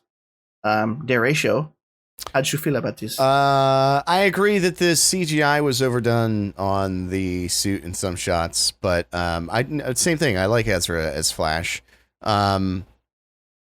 I don't want to sit here and just recount all the points that you just said, but that's kind of exactly how I feel. When I heard like Michael Keaton talk, I just love his voice. He has such a gravelly, like silky, chocolatey voice. Like you pulled over in Montana and grabbed granite, like rocks from the side of the dirt path you're on. Yeah, exactly. You know what I mean? And that's then rubbed voice. them on your throat while you were talking, but it didn't hurt. You understand. And then, like seeing the ears, the cow was cool. I didn't get as mad when they didn't reveal the Batmobile. I mean, I get why you would, because it's like, it's that. So, like, why not just fucking show it? I think that it's just meant to be, it's one of those things they're building up for in the movie. He'll probably rip that thing off and we won't even see it in that shot in the movie, and then we're just gonna see Keith like fly out of a fucking window or something in it. Oh, it's gonna be this can't. it's gonna be this like huge moment. That's my guess anyway. I agree that like the Keaton Batman movies are like not really Batman movies, but I love them. I love Michael Keaton. He's just crazy. He's a literally insane person.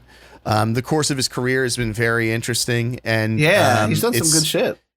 And it's just funny because he, I don't know if you guys saw Birdman, which was a great movie. Fantastic. Oh yeah, it was kind of like a meta thing for him, because it was about a guy who started off his career playing a famous superhero, and then for years he had trouble getting serious roles because everybody just saw him as Batman, which was the case with Birdman. It was a bit about an actor who started his career playing a famous superhero, and then nobody really wanted to see him in anything except Birdman. So to see him like return to that role after 30 years, there's something to just I don't know what it is, but there's a quality to that that's just like he's come full circle, and he's like, you know what? Fuck it. This is how I started, and I'm happy to do it again. So whatever they do with it, maybe they'll fuck it up. Who knows? But I anticipate this to be good. DC has been knocking it out of the fucking park for me lately. And I actually earlier in the episode when we were talking about some of the DC shows, I think I even want to watch Teen Titans. Honestly, I was thinking that. I keep hearing good. No, I know, but like I keep hearing people say it's good. I don't know. Maybe you just don't like it because you're like, I don't mean this as an insult, but you're like a Batman purist. Maybe it genuinely. Oh no! But I've heard people bring up that it's a good show, so I'm like, maybe I'll give it a couple episodes. I don't know. DC has really surprised me. I'm like, all this shit talking I've done on superhero movies the past couple years. More and more I'm realizing like I just don't like Marvel movies. DC, like Birds of Prey, The Suicide Squad, the Joker movie they did. They're all like I love them. I think they're great movies. So hopefully they continue that trend. Skooth, your thoughts? I'm just here for Keaton, man. To be honest with you, like I couldn't. Fair. I couldn't.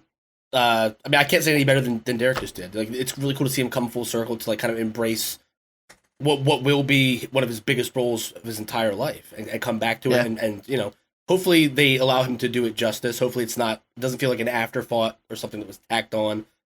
I could give a fuck less about the Flash or Ezra Miller's Flash. I think it's so stupid. Oh, I can run to other dimensions because I'm fast. Like, shut the fuck up. It's so fucking stupid. It's on the cosmic treadmill. Thank you. Yeah. How does that work? Like, he runs so fast that he can see. Like, what? They would have to spend 2 hours in this movie explaining to me how he runs from dimension to dimension for me, and I still wouldn't fucking get it. It doesn't make any sense. Keaton's dope though. Keaton's dope. And for what it's worth, although we know that it affected his ability to get other roles for a while, he doesn't seem like it ever, at least publicly, bothered him. In the past, he killed 5-6 years. 100%. But he was doing Mr. Mom, Multiplicity. Right. Well, I even mean he did a lot of rom-coms afterwards. Yeah. In like interviews in the last 5 to 10 years, when people ask him about he was on press tour, for example, for the first Spider-Man movie where he was Vulture. Yeah. And they were asking him about, like, how do you feel about, like, Ben Affleck taking over as Batman? Keaton, like, to the camera went, I am Batman. Like, he embraces that shit. Yeah. Like, he, as much as it might have fucked him up early, I think he's really come around. So I agree. It's a great point that Derek brought up. Even though I tried to suck all the air up in the room and go over every point because I was excited. So good additions, boys. I agree with both your points. Can I just, before we move on, say that, like, in an otherwise mediocre movie, Michael Keaton was fucking excellent in The Other Guys. Remember when he's working at Beyond? And he's like, he has like a tick where he just like unknowingly is quoting TLC songs. Hey, don't go chasing waterfall. Oh shit, I gotta watch that now. Damn it, dude. There's like Just did my first Death Spot. 5 minutes. Why does Mark 5 minutes of screen time is worth the rest of the movie. Yeah. It's so good. Dude, why does Mark Wahlberg always sound like he's out of breath every single time I see him talk? It's like he always just got done doing a 5K for charity or for cancer awareness. Right before they hit play, it's because he screamed the N-word at the top of his lungs. So he is a racist. That's true. He is. Oh boy, he's from Baston. He's a all right. He's a bigot. That guy. Can we? Bigots. That's a new show on TLC, I think. Yeah. Can we talk about this fucking trailer, please? Because I think we should actually skip this one. Just go right into the main MTs. If anyone, I'll walk away from the camera. I'll just leave. I'll be done. They released the much anticipated first proper trailer. Really, the first thing was supposed to be a tease, but for the Batman film, starring Robert Pattinson, Paul Dano as the Riddler, who I feel like was creepy as fuck in this trailer. His voiceover, we don't really see much of him. Which is good, though, because he's got one of those dumb faces, right? It's a little dumb. Yeah. So he's got a very, like boyish face, actually, if I remember correctly. He's boyish, but he is a fucking powerhouse actor. He's a good actor. He looks like he belongs in Whoville. Like, he's got a Dr. Seuss ass face, man. I can't fucking... Dr. Seuss ass bitch. But yeah, so... the trailer is gorgeous. The color palettes in this trailer are lovely. The story looks interesting. Riddler is clearly trying to be made into like a Zodiac type killer with these riddles and puzzles. And yeah, I'm here for it. I'm here for fucking all of it. I'm here for Colin Farrell and barely recognizable penguin makeup saying, "Hold on there, sweetheart," or whatever the fuck he said. I would never believe in a million years that was him if I didn't know that was him. Yeah. I told that to Veronica. We watched the trailer together and she like didn't believe me. They really did an unbelievable. And it's not even like, you can tell there's prosthetics, but it's not like too much, you know what I mean? Yeah. Like it doesn't look like he's wearing a fucking mask. No. There's one scene where if I said that's Colin Farrell, you might go, I can kind of see it. It's when he's looking back in the car when he thinks that he's gotten away, and it's just close up on his eyes. Yeah, 100%. I love this trailer. I think that there's like this visceral, unbridled rage that you can feel every time Pattinson's on screen. I mean, even to the point where he's in the car chasing Penguin, and you can't hear the audio, but it's like this. It's like an engine power up, like a jet engine noise because of the car. It's like, but he's open mouth screaming, and there's like this palpable. I feel like he's a loose cannon, and like if you're gonna try to go super grounded with Batman, he's got to be a little crazy, right? No one else dresses up like a fucking 100%. Bat to beat up you have to be guys. ready to get murdered every single fucking night you go out, dude. Like. My favorite part of this entire trailer, and I'm sorry for talking over you, I will pass the baton here in a second, is when he's on a rooftop with Catwoman and he's beating someone to like a pulp, and they turn to her and she looks frightened for a second. And I was like, oh, this is the fucking greatest thing. I can't wait for this film. I'm so excited. And I'll shut up. Scott, how'd you feel about the trailer for the Batman? Tonally, this might be the most on the nose with the Frank Miller books I've ever seen Batman. It looks incredible, dude. Like the cinematography is fantastic, and dude, the music, like the trailer at the very end when he drives through the fire and the names coming at you, and like that swell, dude. It felt like, I don't know, Batman has never felt more dangerous or believable than it does in this trailer to me.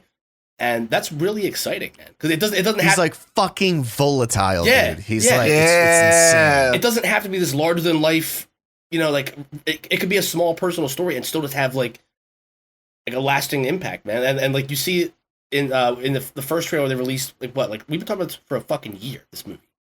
Yeah. The first trailer where he literally just he punching the guy and it's just dead silence. All you hear is the fist in the face. I hope we get a lot of that. I hope the music is used sparingly. But every ounce of music in this trailer was phenomenal, dude. It was fucking awesome. Set the tone perfectly. Michael Giacchino, the score. He did Rogue One. He's done some other really good movies tonally. So yeah, 100% score was dope as shit. Yeah, Rachel? I had read, now this is unsubstantiated, but that early screening said that this is a version of Batman that has no interest in being Bruce Wayne. Like, so he's spending all of his days like as Batman because he has, I guess, a psychotic fixation on his goal. And so he's like not, in all these other movies we see him kind of balancing or whatever. Obviously he leans more towards Batman, but like we see a lot of Bruce Wayne too. Yeah. Evidently in this, there's not a whole lot of Bruce Wayne. Like it's just Batman who's like trying to get this shit done. That I think could work out really cool. I always found, look, whatever, if this makes me like, I don't know, not a super fan or whatever, but I always found that like the scenes where it's Bruce Wayne walking around, I'm kind of like, unless it was a really good scene or a scene where he sneaks away to get into his bat suit or something, I'm always kind of like, all right, like when's the next like cool thing going to happen or whatever. Yeah. So I don't mind if this is just a primarily Batman movie and not so much a Bruce Wayne movie. Yeah. He's so fucking angry, which is what I'm so excited about. He's just like seething with rage. And there's this one shot. You guys kind of said everything. Obviously, the one thing that has to be mentioned to everyone, one of the coolest shots I've ever seen, and it was in a fucking trailer, is when Cobblepot is getting away and he's celebrating. And then he just fucking flies through the flames, obviously flips his car. And then the cool little sort of like allegory for him being upside down and walk towards him backwards. Yeah. We all know how bats sleep. But there's one other thing I wanted to bring up. One shot that I thought was cool because you never see this in action movies. Every time you have the John Wick or the Spider-Man or the whoever, and they're fighting like 6 guys with guns. Nobody's shooting. There's just one guy that maybe shoots one and then gets it. And then the other guys are just like this waiting to get beat up. And this one scene in the hallway, he's literally beating the shit out of the one guy. And the one guy's still firing his weapon. He's just like holding it off to the side. And it's like all dimly lit. So you're only seeing the action in like flashes. And he's just beating him into a fucking pulp. I was like, oh my God. And the part where he like gets shot in the chest and he just gives him this look like, yeah, you're fucked now. Like he just beelines towards him. Dude, I can't wait. This looks so fucking good. The only thing, and I feel terrible even bringing this up, is Robert Pattinson doesn't have the deepest voice. And like, we're always so used to Batman being like, where is she? That he like, it was a little jarring to hear like kind of his softer voice, but whatever. Like, I'm so willing to overlook that. With every other thing, it wasn't enough to make you go like, this is going to be dumb, but it's the one thing that my brain kind of went like, yeah, but no, I think this is my most anticipated film right now. Yeah. I can't imagine. It's always great when sometimes you overhype things and you try not to, but you do anyway. And then you see the thing and you're like, oh, okay. Like you made it bigger than what it was. It's always so awesome that like 1 out of every 100 times when you overhype a trailer or a movie or whatever, and it's somehow still better than what you thought it was going to be. Paul Dano's a great fucking actor. If they really are doing like a Jigsaw / Zodiac thing, I hope that's what this is. It seems like they capture him in the beginning, and so all of his traps are already laid. Yeah. And Batman's just going through trying to, could be even like a. Do you guys see that movie The Cell with J-Lo and Vince Vaughn back in the day? Fucking phenomenal, yeah. Great movie. They catch the serial killer in the beginning, but they're trying his victim is still in danger, so they're trying to get the clues to find her before she dies. I just think that's cool. Generally, the movie is about finding the bad guy, and literally in the first 15 minutes, they find the bad guy. If they do a thing like that with this, I just think that could work out really interestingly. It looked to me like maybe from the trailer, maybe like they didn't actually catch the Riddler. You know what I mean? I'm hoping. What I'm hoping is that it is like what you're saying, like it's Zodiac, like totally like. But every time he doesn't solve something in time, there's people actively still dying. You know what I mean? So it's like a cat and mouse. He's trying to track him down. He's like obsessed with it. I'm hoping that becomes like the catalyst that drives him, like this rage. You know what I mean? Like, I hope we're gonna see a Bruce Wayne and a Batman who loses, who fails. Yeah, dude, exactly. Who fails and that's what fuels the rage in this. Like we see him early on, like not getting it right because he's still fucking new to this shit. Like he's not gonna. Yeah. You know what I mean? Like it's not gonna be like a perfect go every single time, man. Like. Yeah. But also like what I think is like the most exciting about this is like watching these action sequences, watching like the combat, like I get that feeling like when I went and saw like Uncut Gems. You know what I mean? Like where you get like that tension, that anxiety slowly builds and then just like like fuck, all right. Okay, everything's okay. Oh fuck. Like it's just like a roller coaster. Yeah. And it really does feel like these action scenes are so visceral and so fucking violent. Like there's no way that it's not gonna have you on the edge of your seat the entire time, man. Like have you like actively anxious. I mean, they're not gonna kill him, right? But like he could definitely really fucked up. There's people unloading machine guns into his chest. For Christ's sake, we've never seen a Batman take a hit like that. I don't think, have we? Yeah. Oh, I can't wait till we're done because I'm gonna watch it again. and we, I mean, they showed the couple close-ups of the costume early on, so we know he is wearing like metal plating up front. So he's prepared for that kind of. Oh fuck you, Christian! Yeah, but a knife will slip right through you, fucking cunt.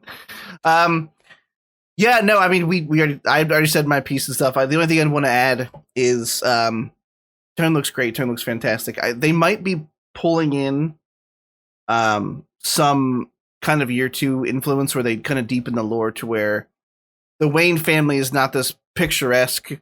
Like they're good. They've done good for the city. They have links to organized crime though. But they have links to like in other words, there's an Earth 1 story that I think I was trying to get you guys to read a while back, and in that Earth 1 story, his father is they're philanthropists. They're generous. He's a generous doctor. He does surgery for the poor all the time. But to get his hospital built, he had to do a deal with like Falcone, like stuff like that. His dad had to get his hands dirty and do shit that is not great. And I think part of the story is going to be, they said year 2. It's not fresh Batman out of the gate. He's been beating criminals' asses. They know who he is, obviously, because of the signal. By the way, calling it a warning, chills all the way down to my butthole. But I think he's going to learn what it means to be this person without losing himself entirely. Like, obviously, he's going to learn how to balance the rage or it will consume him entirely. And I think finding out some shit that's that's off color about his parents and having to deal with that while still coming to terms with who he is and the rage he feels about losing his parents to crime in the city. I think Riddler's going to unveil some shit to him about his parents that makes him extremely uncomfortable and question shit, because he said, you're a part of this too in that first teaser. And he said, how so? And he said, you'll see. And I'd like just the whole, like the something's going on with the city. They had like the police commissioner got killed and there was another, I forget all the different roles. There was a DA, I think. And he said like sins of my father on the scrolled out. Sins of my father. I saw that. Yeah. And I can't wait to figure out what they do with the story, because I think it's going to be a fucking classic. And I mean, I know I'm overhyping it for myself personally, but there's no downside to this that I've seen yet. Even Pattinson's voice doesn't bother me. Coming off of Bale, I know Ben Affleck was in between, but he's perfect anyway. So love you, Danny. I'd much rather just have Affleck body pillow. We should have gotten that on the flip side. Have you guys been sleeping with Timothy Olyphant? I have been. Yeah, oh, yeah. He's mine. Yeah. So you said Thomas Wayne was a doctor doing like charity surgery. Yeah, his father's fixing all those Alabama, Mississippi cleft palates we were talking about. Oh no, I didn't know that's where you go. No? All right, we gotta move. We spent a lot more time talking about the trailer than I thought we would. Yeah. We have 2 main topics. We'll go through. One of them is just the controversy, right? I don't know. We'll get to it. Do you have to pee, or do you want to just power through? Let's just do it. I love you. Let's do it. I love you. I love you, cutie. First one is Dave Chappelle, the closer. So I'm going to give you the 30,000 foot view if you don't know what's going on. he has been under fire since the beginning of his Netflix documentaries for jokes he's made about the trans community, LGBTQ in general, but specifically the trans community. And this special is no exception. There are people at Netflix quitting over it. There are people who are involved with Chappelle or involved with Netflix who are canceling their deals with Netflix over it. It's a big hubbub about some stuff that he said in the comedy special. And I'm just gonna, I don't know what your opinions. I have a good feeling I know what your opinions on this are, but I'm gonna come out and say, and I think this is risky territory because I risk the ire of woke Twitter. I support anyone's right to be called whatever they want, and I support them as human beings. To anybody should be able to love anybody, do whatever you want. I don't see how his jokes were the shitstorm offensive. If you read an article, you would think that he was in this comedy special saying trans people should be murdered. Mm-hmm. Like that's the gist I get from these articles. That's a soundbite. And I gotta tell you. Yeah. These jokes didn't ring as offensive to me, and obviously I'm a white straight guy and I have no skin in the fucking game, and I can't possibly imagine the viewpoint that someone in the trans community is coming from. I get that, but I also don't understand how him telling what I thought was quite heartfelt story about a trans comedian who he befriended and then passed away. I don't see where the vitriol is coming from, to be completely honest, and it feels like it's just puffed up. I don't know how else to say. I'm just gonna keep saying the same thing over and over. Scott, also special's a fucking banger. It's hilarious, by the way. I love it. That's it. Scooth. First of all, I think it's a shame that you even have to preface your statement by saying that, like, well, I'm a straight white guy, so I don't. Doesn't mean you're not. Doesn't mean you don't know what comedy is. It doesn't mean you don't understand context. It doesn't mean you don't understand nuance and intent, right? Like if someone could say the same things Dave Chappelle said in the special, and if their intent was to be hurtful and to upset somebody, if that was the intent, then yeah, fuck that guy. But that's not the intent here at all. And like when you remove context from the conversation, it becomes this thing where people love to use the phrase punching down. I think that to punch down, you have to honestly believe that you're better than somebody else based on, whatever. Like, it's difficult to be honest. It's very difficult to talk about. It is, but it isn't, because it's just common fucking sense, isn't it? Doesn't it just come down to common sense?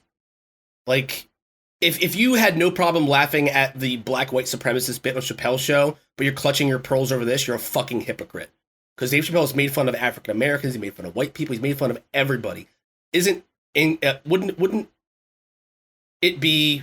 Well, I mean, I don't know. I don't think it's really fair to say that one group of people is off limits, that they can't be, joked with or poked fun at. Like that. It's comedy is comedy, and it really all depends. If it'd be different if he was just on a street corner with a sign saying like, these are the people that go to hell, like those guys you see at tattoo conventions, you know what I mean? Mm-hmm. But he's legitimately just, I think the point to make that he kind of hammered home again and again and again with the special is that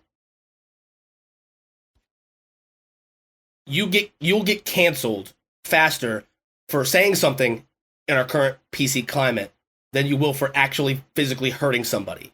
Like look at Chris Brown. He beat the living shit out of Rihanna. Still had that little Dickie song, Freaky Friday. What a bop that was, right? That played on every fucking radio station after dude was convicted of assault and battery, right? But DaBaby said some terrible things. We're not going to defend that guy. Fuck that guy. Yeah. But he was, he was borderline canceled for it.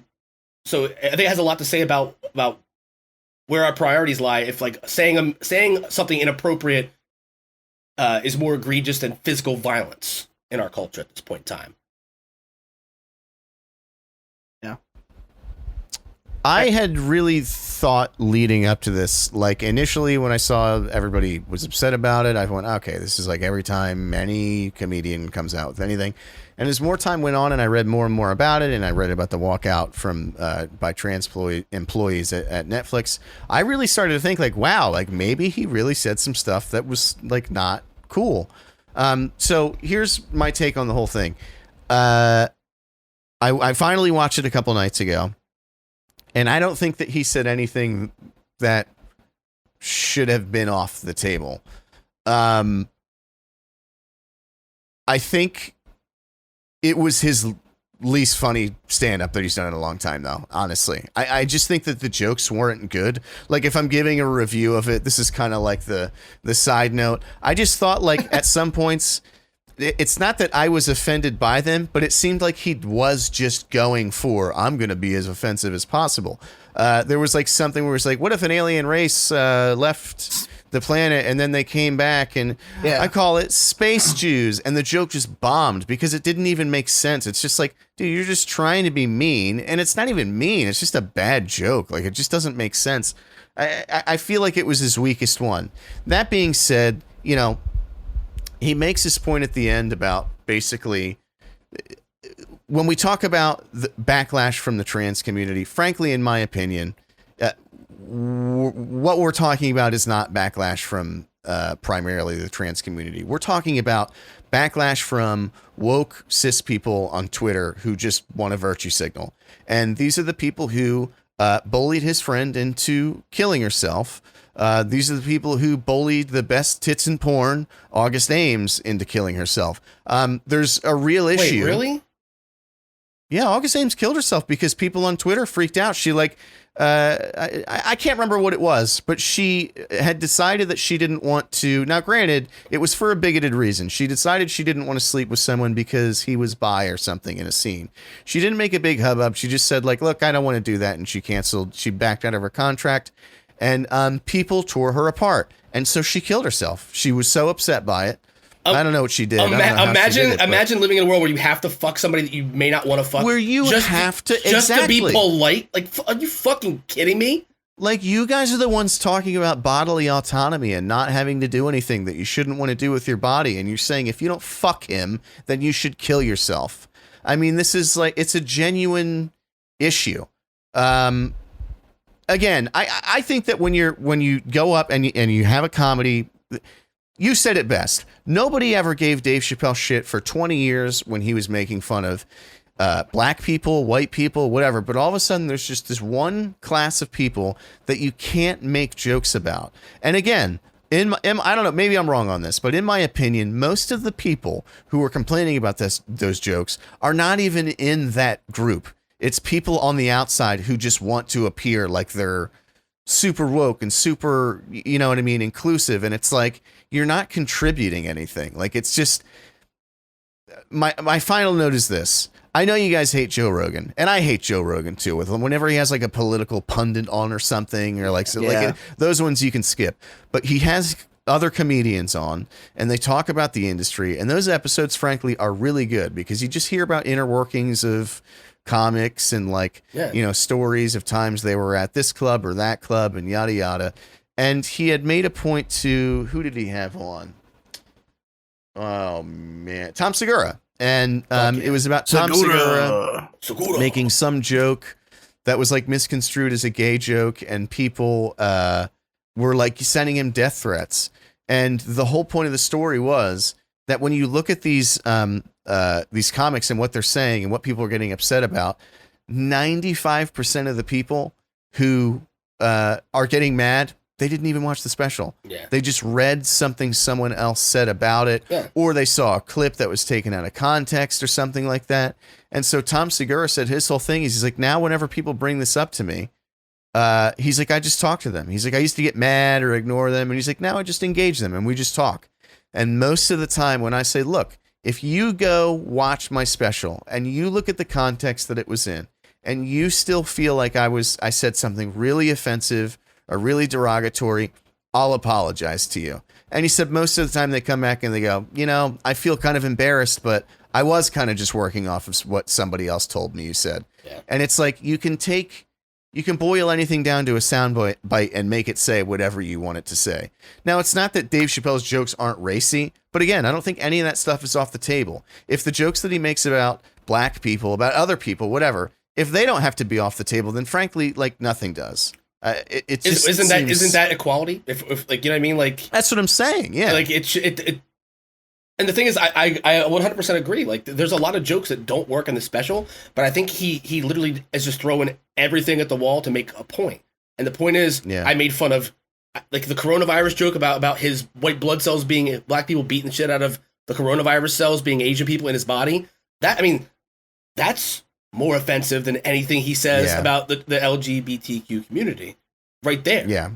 You know what I mean? Like, because people. But nobody gives a shit. Nobody mentions people it. were literally being. I forgot he even said it until you said that. Yeah, and I think, and the same thing with Space Dude. I think he just wanted to cover all his bases and make fun of everybody. Make the point that, like, nobody else is gonna come for me, but you. And he even says it in the special, like, people don't watch things in context. You know, he literally says like the same thing. Like, when you remove context and intent from something, you can make it mean whatever the fuck you want. Because you know what I mean? Like, it just, I don't know. I will agree that his story about his trans friend who had passed away did seem a little disingenuous the way it was presented with the whole "she part of my tribe" thing.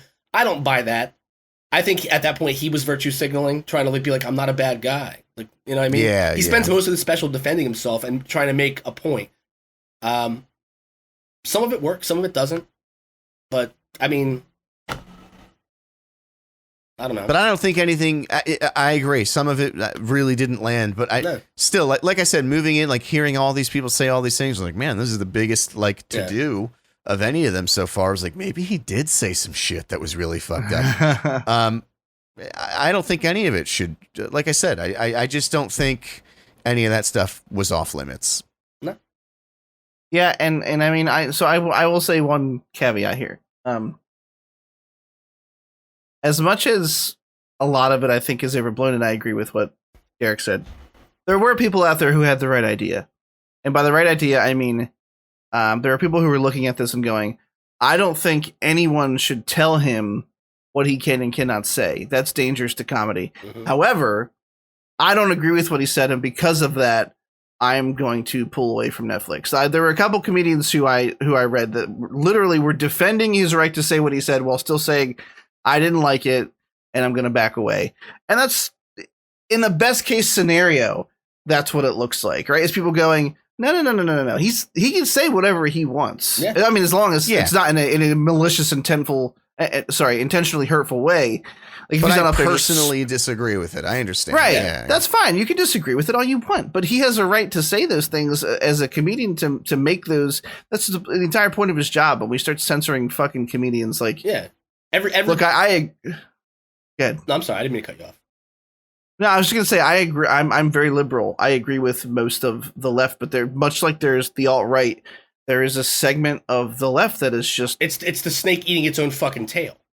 Mm-hmm. It's like you see people who, like, want to outwoke each other, and they literally eat each other alive over like simple little things, man. Like someone might use the wrong pronoun accidentally, you know, with good intent. Someone's trying to learn. Someone's trying to, like, and instead of, like, being like, oh, hey, actually it's this, they just beat someone over the head and dogpile on it, man. And it's, fellas, I just realized this is the episode that's finally going to make us famous. Maybe not for the right reason. for the wrong reason. Three. So yeah. So while we're here, let me dig the hole a little deeper. I've got a personal story. In this kind of same vein, that was the first time I encountered this hardcore left segment that I went, oh wait, okay, it really is. There really are people on both sides that I don't agree with. I'm not that far left. I found my wall. You smug centrist, you motherfucker. I will tell you centrist piece of that shit. Yeah, what are you, a libertarian? I do not. Huh? At this point in time, I don't even recall the gist of the post. It was about a group I am not a part of. It was about I think African Americans and something to do with LGBTQ community. And I asked a question, and it was a friend of mine, for a longtime friend. So I obviously asked it very respectfully, and they knew I meant it with good intent. And I was like, I don't understand why this would be considered a problem. Like, can someone explain it to me? So one of these people's friends commented that I did not know, and basically told me it's not their fucking job to educate me. It's my job to go out there and do this for myself, and I need to stop being ignorant. And I fucking lost it. And I actually messaged this person who was my friend separately and said, I hope I didn't offend you. My question was genuine. And they were like, no, you're fine. I don't think they know that you're a friend of mine. I think they thought you were trying to rile something up. And I I was like, well, that's not okay, though, either way, right? Because I genuinely asked a question and wanted an answer so that I could be a better, more understanding person. And that person basically shut the fucking door in my face and told me to go eat shit. Yeah. And how does that help anybody? And the answer is that it doesn't. It doesn't. I'm going to give you the spoiler alert. It doesn't.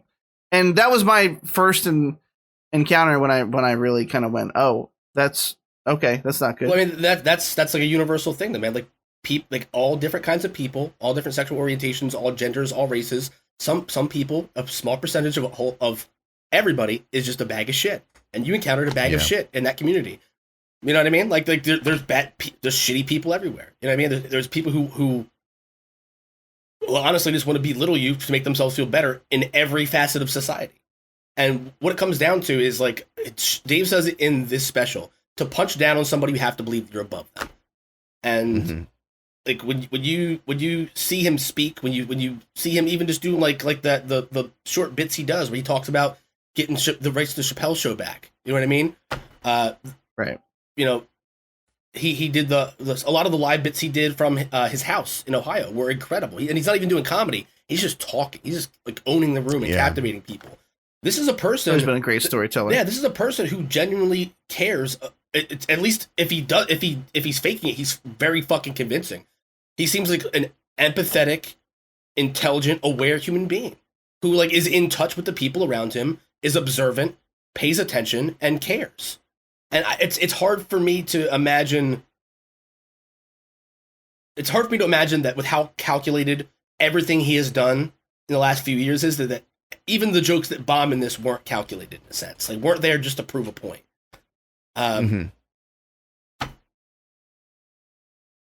Yeah.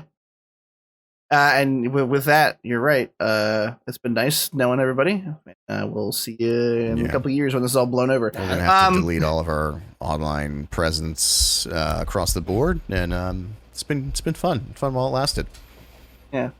We have one more thing to talk about, and we got to power through it because we're running super long. I've said it like 8 times, but we've been trying to do a shorter format recently, and tonight's not the night for it. Squid Games. Derek finished it. Scoot and I had finished it last week. Which means I just want your thoughts out of the gate, Derek. How'd you feel about it? I actually really liked it. I liked it a lot. It's not a perfect show. I think a lot of people wanted a lot of other people to think that it was a perfect show.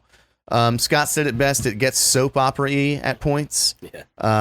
It's some of the twists were dumb. Spoiler alert, if you're listening, you should know by now, and it's kind of your fault. And one of these days we're going to stop saying it, but so, literally ending spoiler alert coming. I thought that player one being the cabal at the end, and it was just like a dumb twist. Yeah, it was stupid. It made his death in episode 6, which holy shit, what a gut wrenching episode, mean absolutely nothing. Like it just took this great scene, it made it mean nothing. The one thing I realized afterwards, though, is that it made his vote in episode 1, where it was down to him whether or not everybody got to come. Yeah. It made that mean more, didn't it? Because he's in charge of the whole thing, and ultimately he went, okay, these people want to go home, I'm going to send them home. Yeah. So he was still a really well thought out character. I just kind of hated that they made like, oh, I've been in control the whole time. That did not need to be in the show. The stylization of this show is one of the best I've seen, like, that I can think of off the top of my head. The color palettes, the props, the set, like everything just pops. Every scene is just like wham, but not like over saturated or anything. It's so like, it was just well done. I feel like I don't have a whole lot more to say on it than that. But, the interesting thing is it really could end here. Like it really could just be season 1. But I would actually be happy if they continue doing it. And since it's literally the most watched show in all of history, I'm sure that they're going to.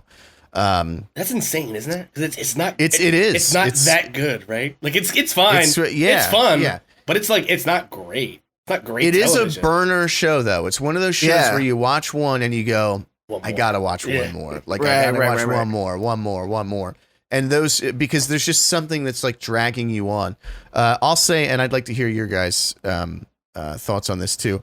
Oh, and just to continue my last thought, if they did a season 2, there are things I'd like to see. Like, comic book rules that the detective is not dead. If you don't see him die, they're not dead. That's rule number one. He shot him in the shoulder, not the chest. Fell off the cliff. I want to know more about the front man. There's enough there that I'm kind of like, all right, I'd like to see where that goes. The most stressful game for me, and I'd like to hear you guys when you go, was by far the glass jumping one. That whole fucking episode, I was like sweaty palms, like just fucking that was a stressful episode. And then favorite character is going to have to be Ali. When that shit went down, it broke my fucking heart. He was so trusting and so, like, you know what I mean? So nice. Just wanted to do the right thing, wanted to help his friend out, and got absolutely fucked. And what does he do in his introductory scene? He saves the fucking protag's life. Boom, catches him. Mm-hmm. Like good guy. That hurt. Yeah. Good guy Ali. I hated the ending more than anything though. Like I'm with you on that. But also like the fact he calls him to the building to like reveal his big like, we did it because we were bored. Like, no shit. We got that when we all know why. We know what was going on. Like, you know how like you bet on the horses? Like, no, we got that like 3 episodes ago. We were already on that page. You don't have to explain it. And he's like, no, wait, but there is more. There is a man outside. And if nobody like, why wouldn't I'd be like, all right, I'll take that bet. And then I myself would just walk down there and fucking help that guy. Right, because right. I was thinking the whole I'm a like, fucking person. Like, what do you mean? Yeah. I thought that was going to be the lesson. Like, you should be the change you want to see in society. Yeah, no, I 100% agree. I thought the ending was fucking was absolute dog shit. Oh, fuck. However, I'm sorry. Final thought. This is very quick. Do it. The Squid Game in the end between Song-woo and Ji-hun. Man, I can't tell you how much I hated that turned into like a moralizing thing, because it was a setup like it was a fight between fucking liquid and solid snake. Dude. The fucking rain coming down. They're stabbing each other, beating the shit out of each other. I was like, I really wanted Ji-hun to like murder the shit out of him. Just stab the fucking teeth out of him. For becoming a giant bag of shit. Yeah. And then he's like, let's just go home together. I was like, Yeah, dude. Don't take that motherfucker home. He doesn't deserve that shit. Also, like, this guy's killed Ali. This guy's such a piece of shit before he goes into the Squid Games. Why the fuck didn't he spend $1? Oh, you feel guilty about the blood money? Like, that motherfucker got a bad dye job and then like fucked off. Yeah, he was gonna fuck off to America. And he's like, nah, never mind. Like, what? He's actually fucked my daughter. I'm gonna go back and kill people again. Yeah, but also like that dude's way too old for that hair color, right? Like he looks 100%. ridiculous. Yeah. Can you imagine if I just showed up to the podcast next week with bright red hair and didn't say anything about it? You should do it. You should. And neither of us will mention it. We'll just.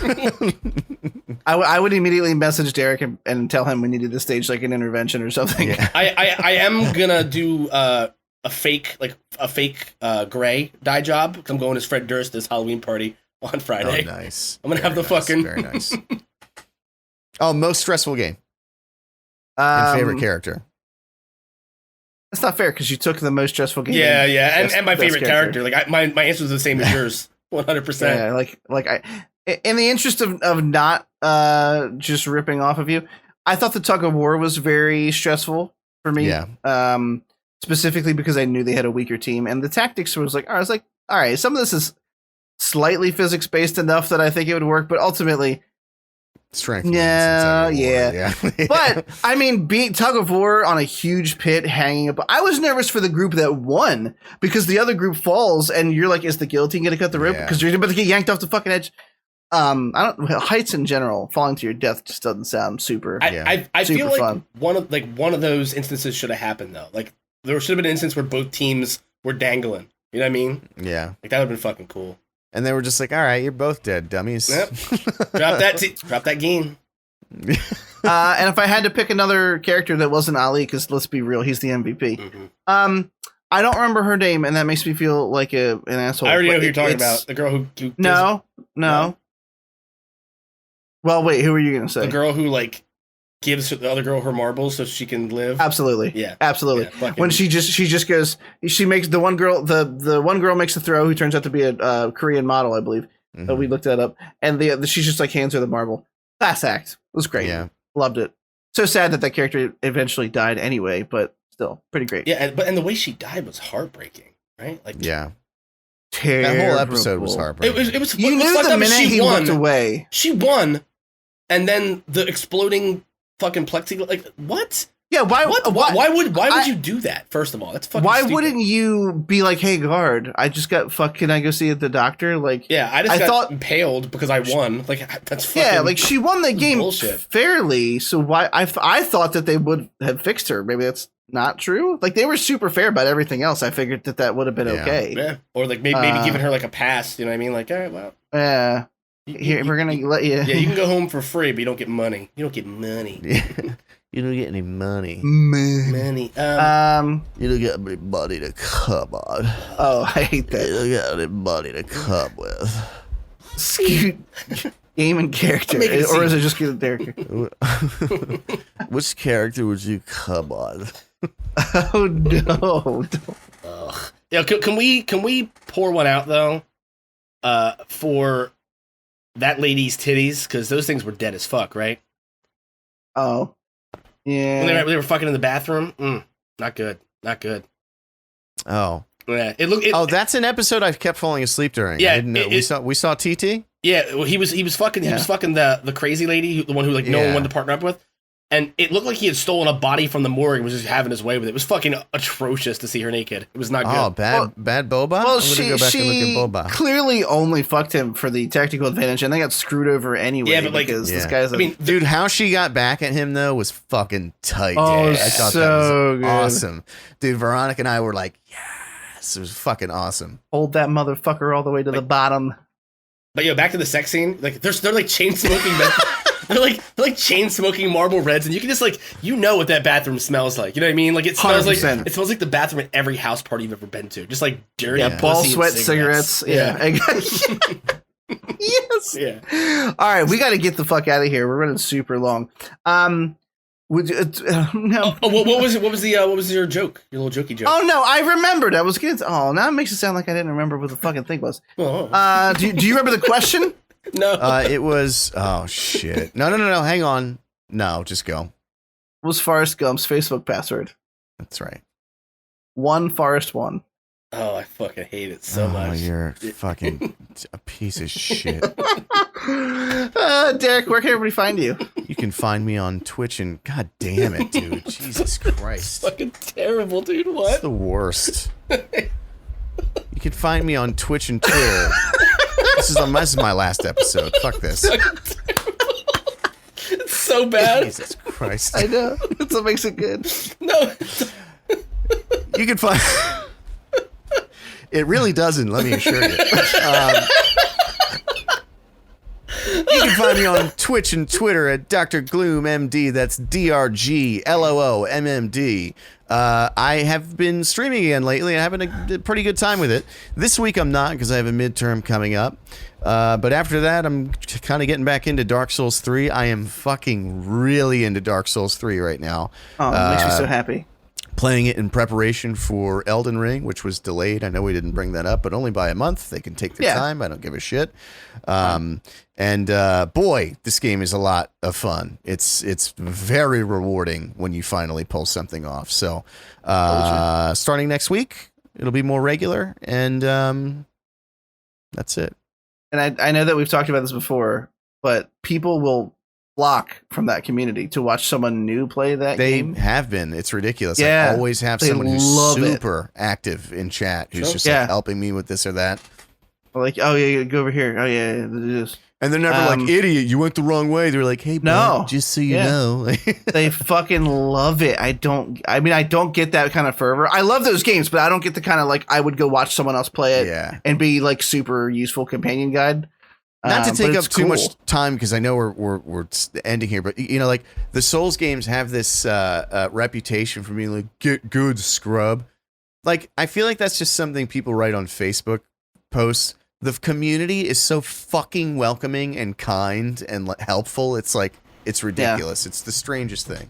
But anyway, that's what I've been playing, and it's been a blast. Scooth! Where can everybody find you at? You can find me at your local Italian bistro, just shooting fat ropes on some sketty.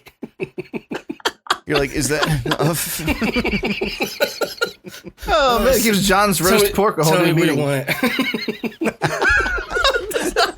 You want another garlic bread? Close.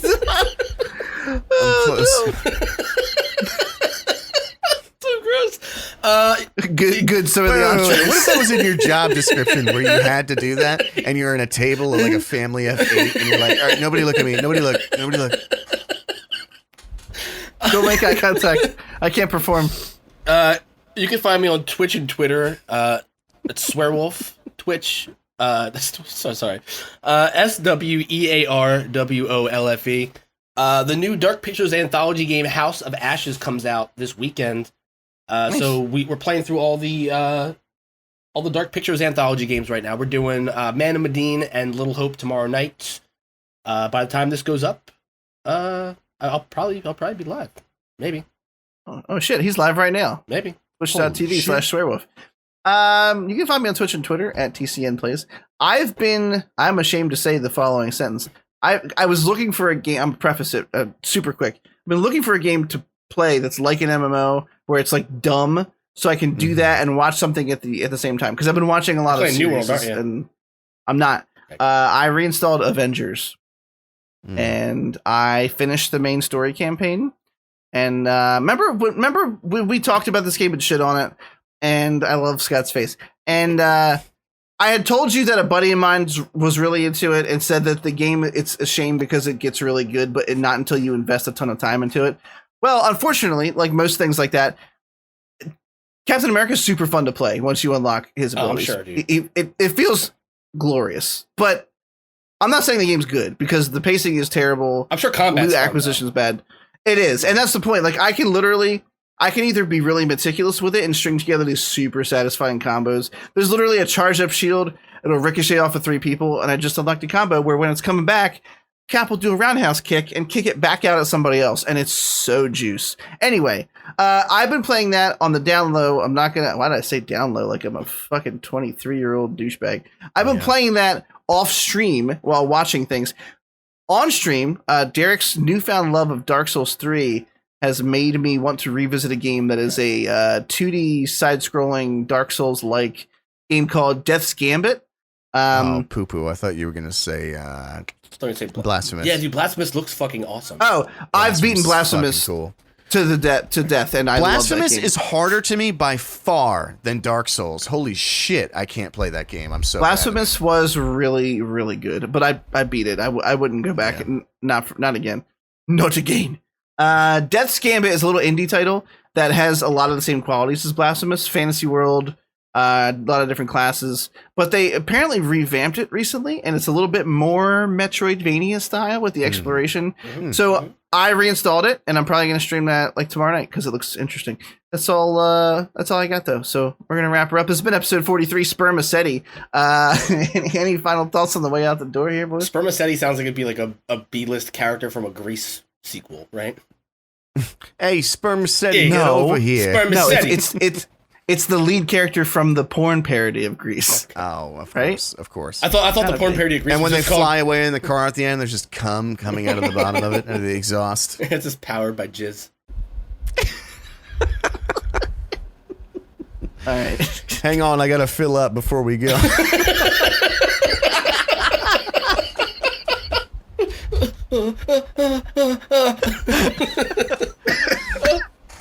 I'm dying. Oh man. Boys. All right. We don't have to clap. So we actually murdered a Wolverine live on the pod today, guys. I'm proud of us. Yeah. And They don't deserve to live. No. He couldn't even defend himself. yeah, happy birthday in heaven, you piece of shit. Fucking loser. What a loser fucking species. Jesus Christ. Oh shit. All right. I'm cutting it I right say there. I love you guys. Stop it. Don't you cut out my I love yous. They're sincere. I mean that shit. Yeah, those are important. Yeah. Also, listeners, we love you too. Wait, did we do our email, John? Did we show? We didn't. We didn't, but like, Yeah. should we? No. Does it ever yield anything? You know what I mean? Someday. I didn't get any more pity emails. Make sure you leave this. The pity email still breaks my heart, man. Like legitimately, like it hurt my feelings so bad. It hurts my feelings and makes me laugh. Like at this, like in equal measure. Like it's Yeah. an exact 50-50 split. I'm gonna cut right after Scott said, "Don't cut out my I love yous," and then it's gonna fade into the music. Sure, you don't want to keep this gnarly fart.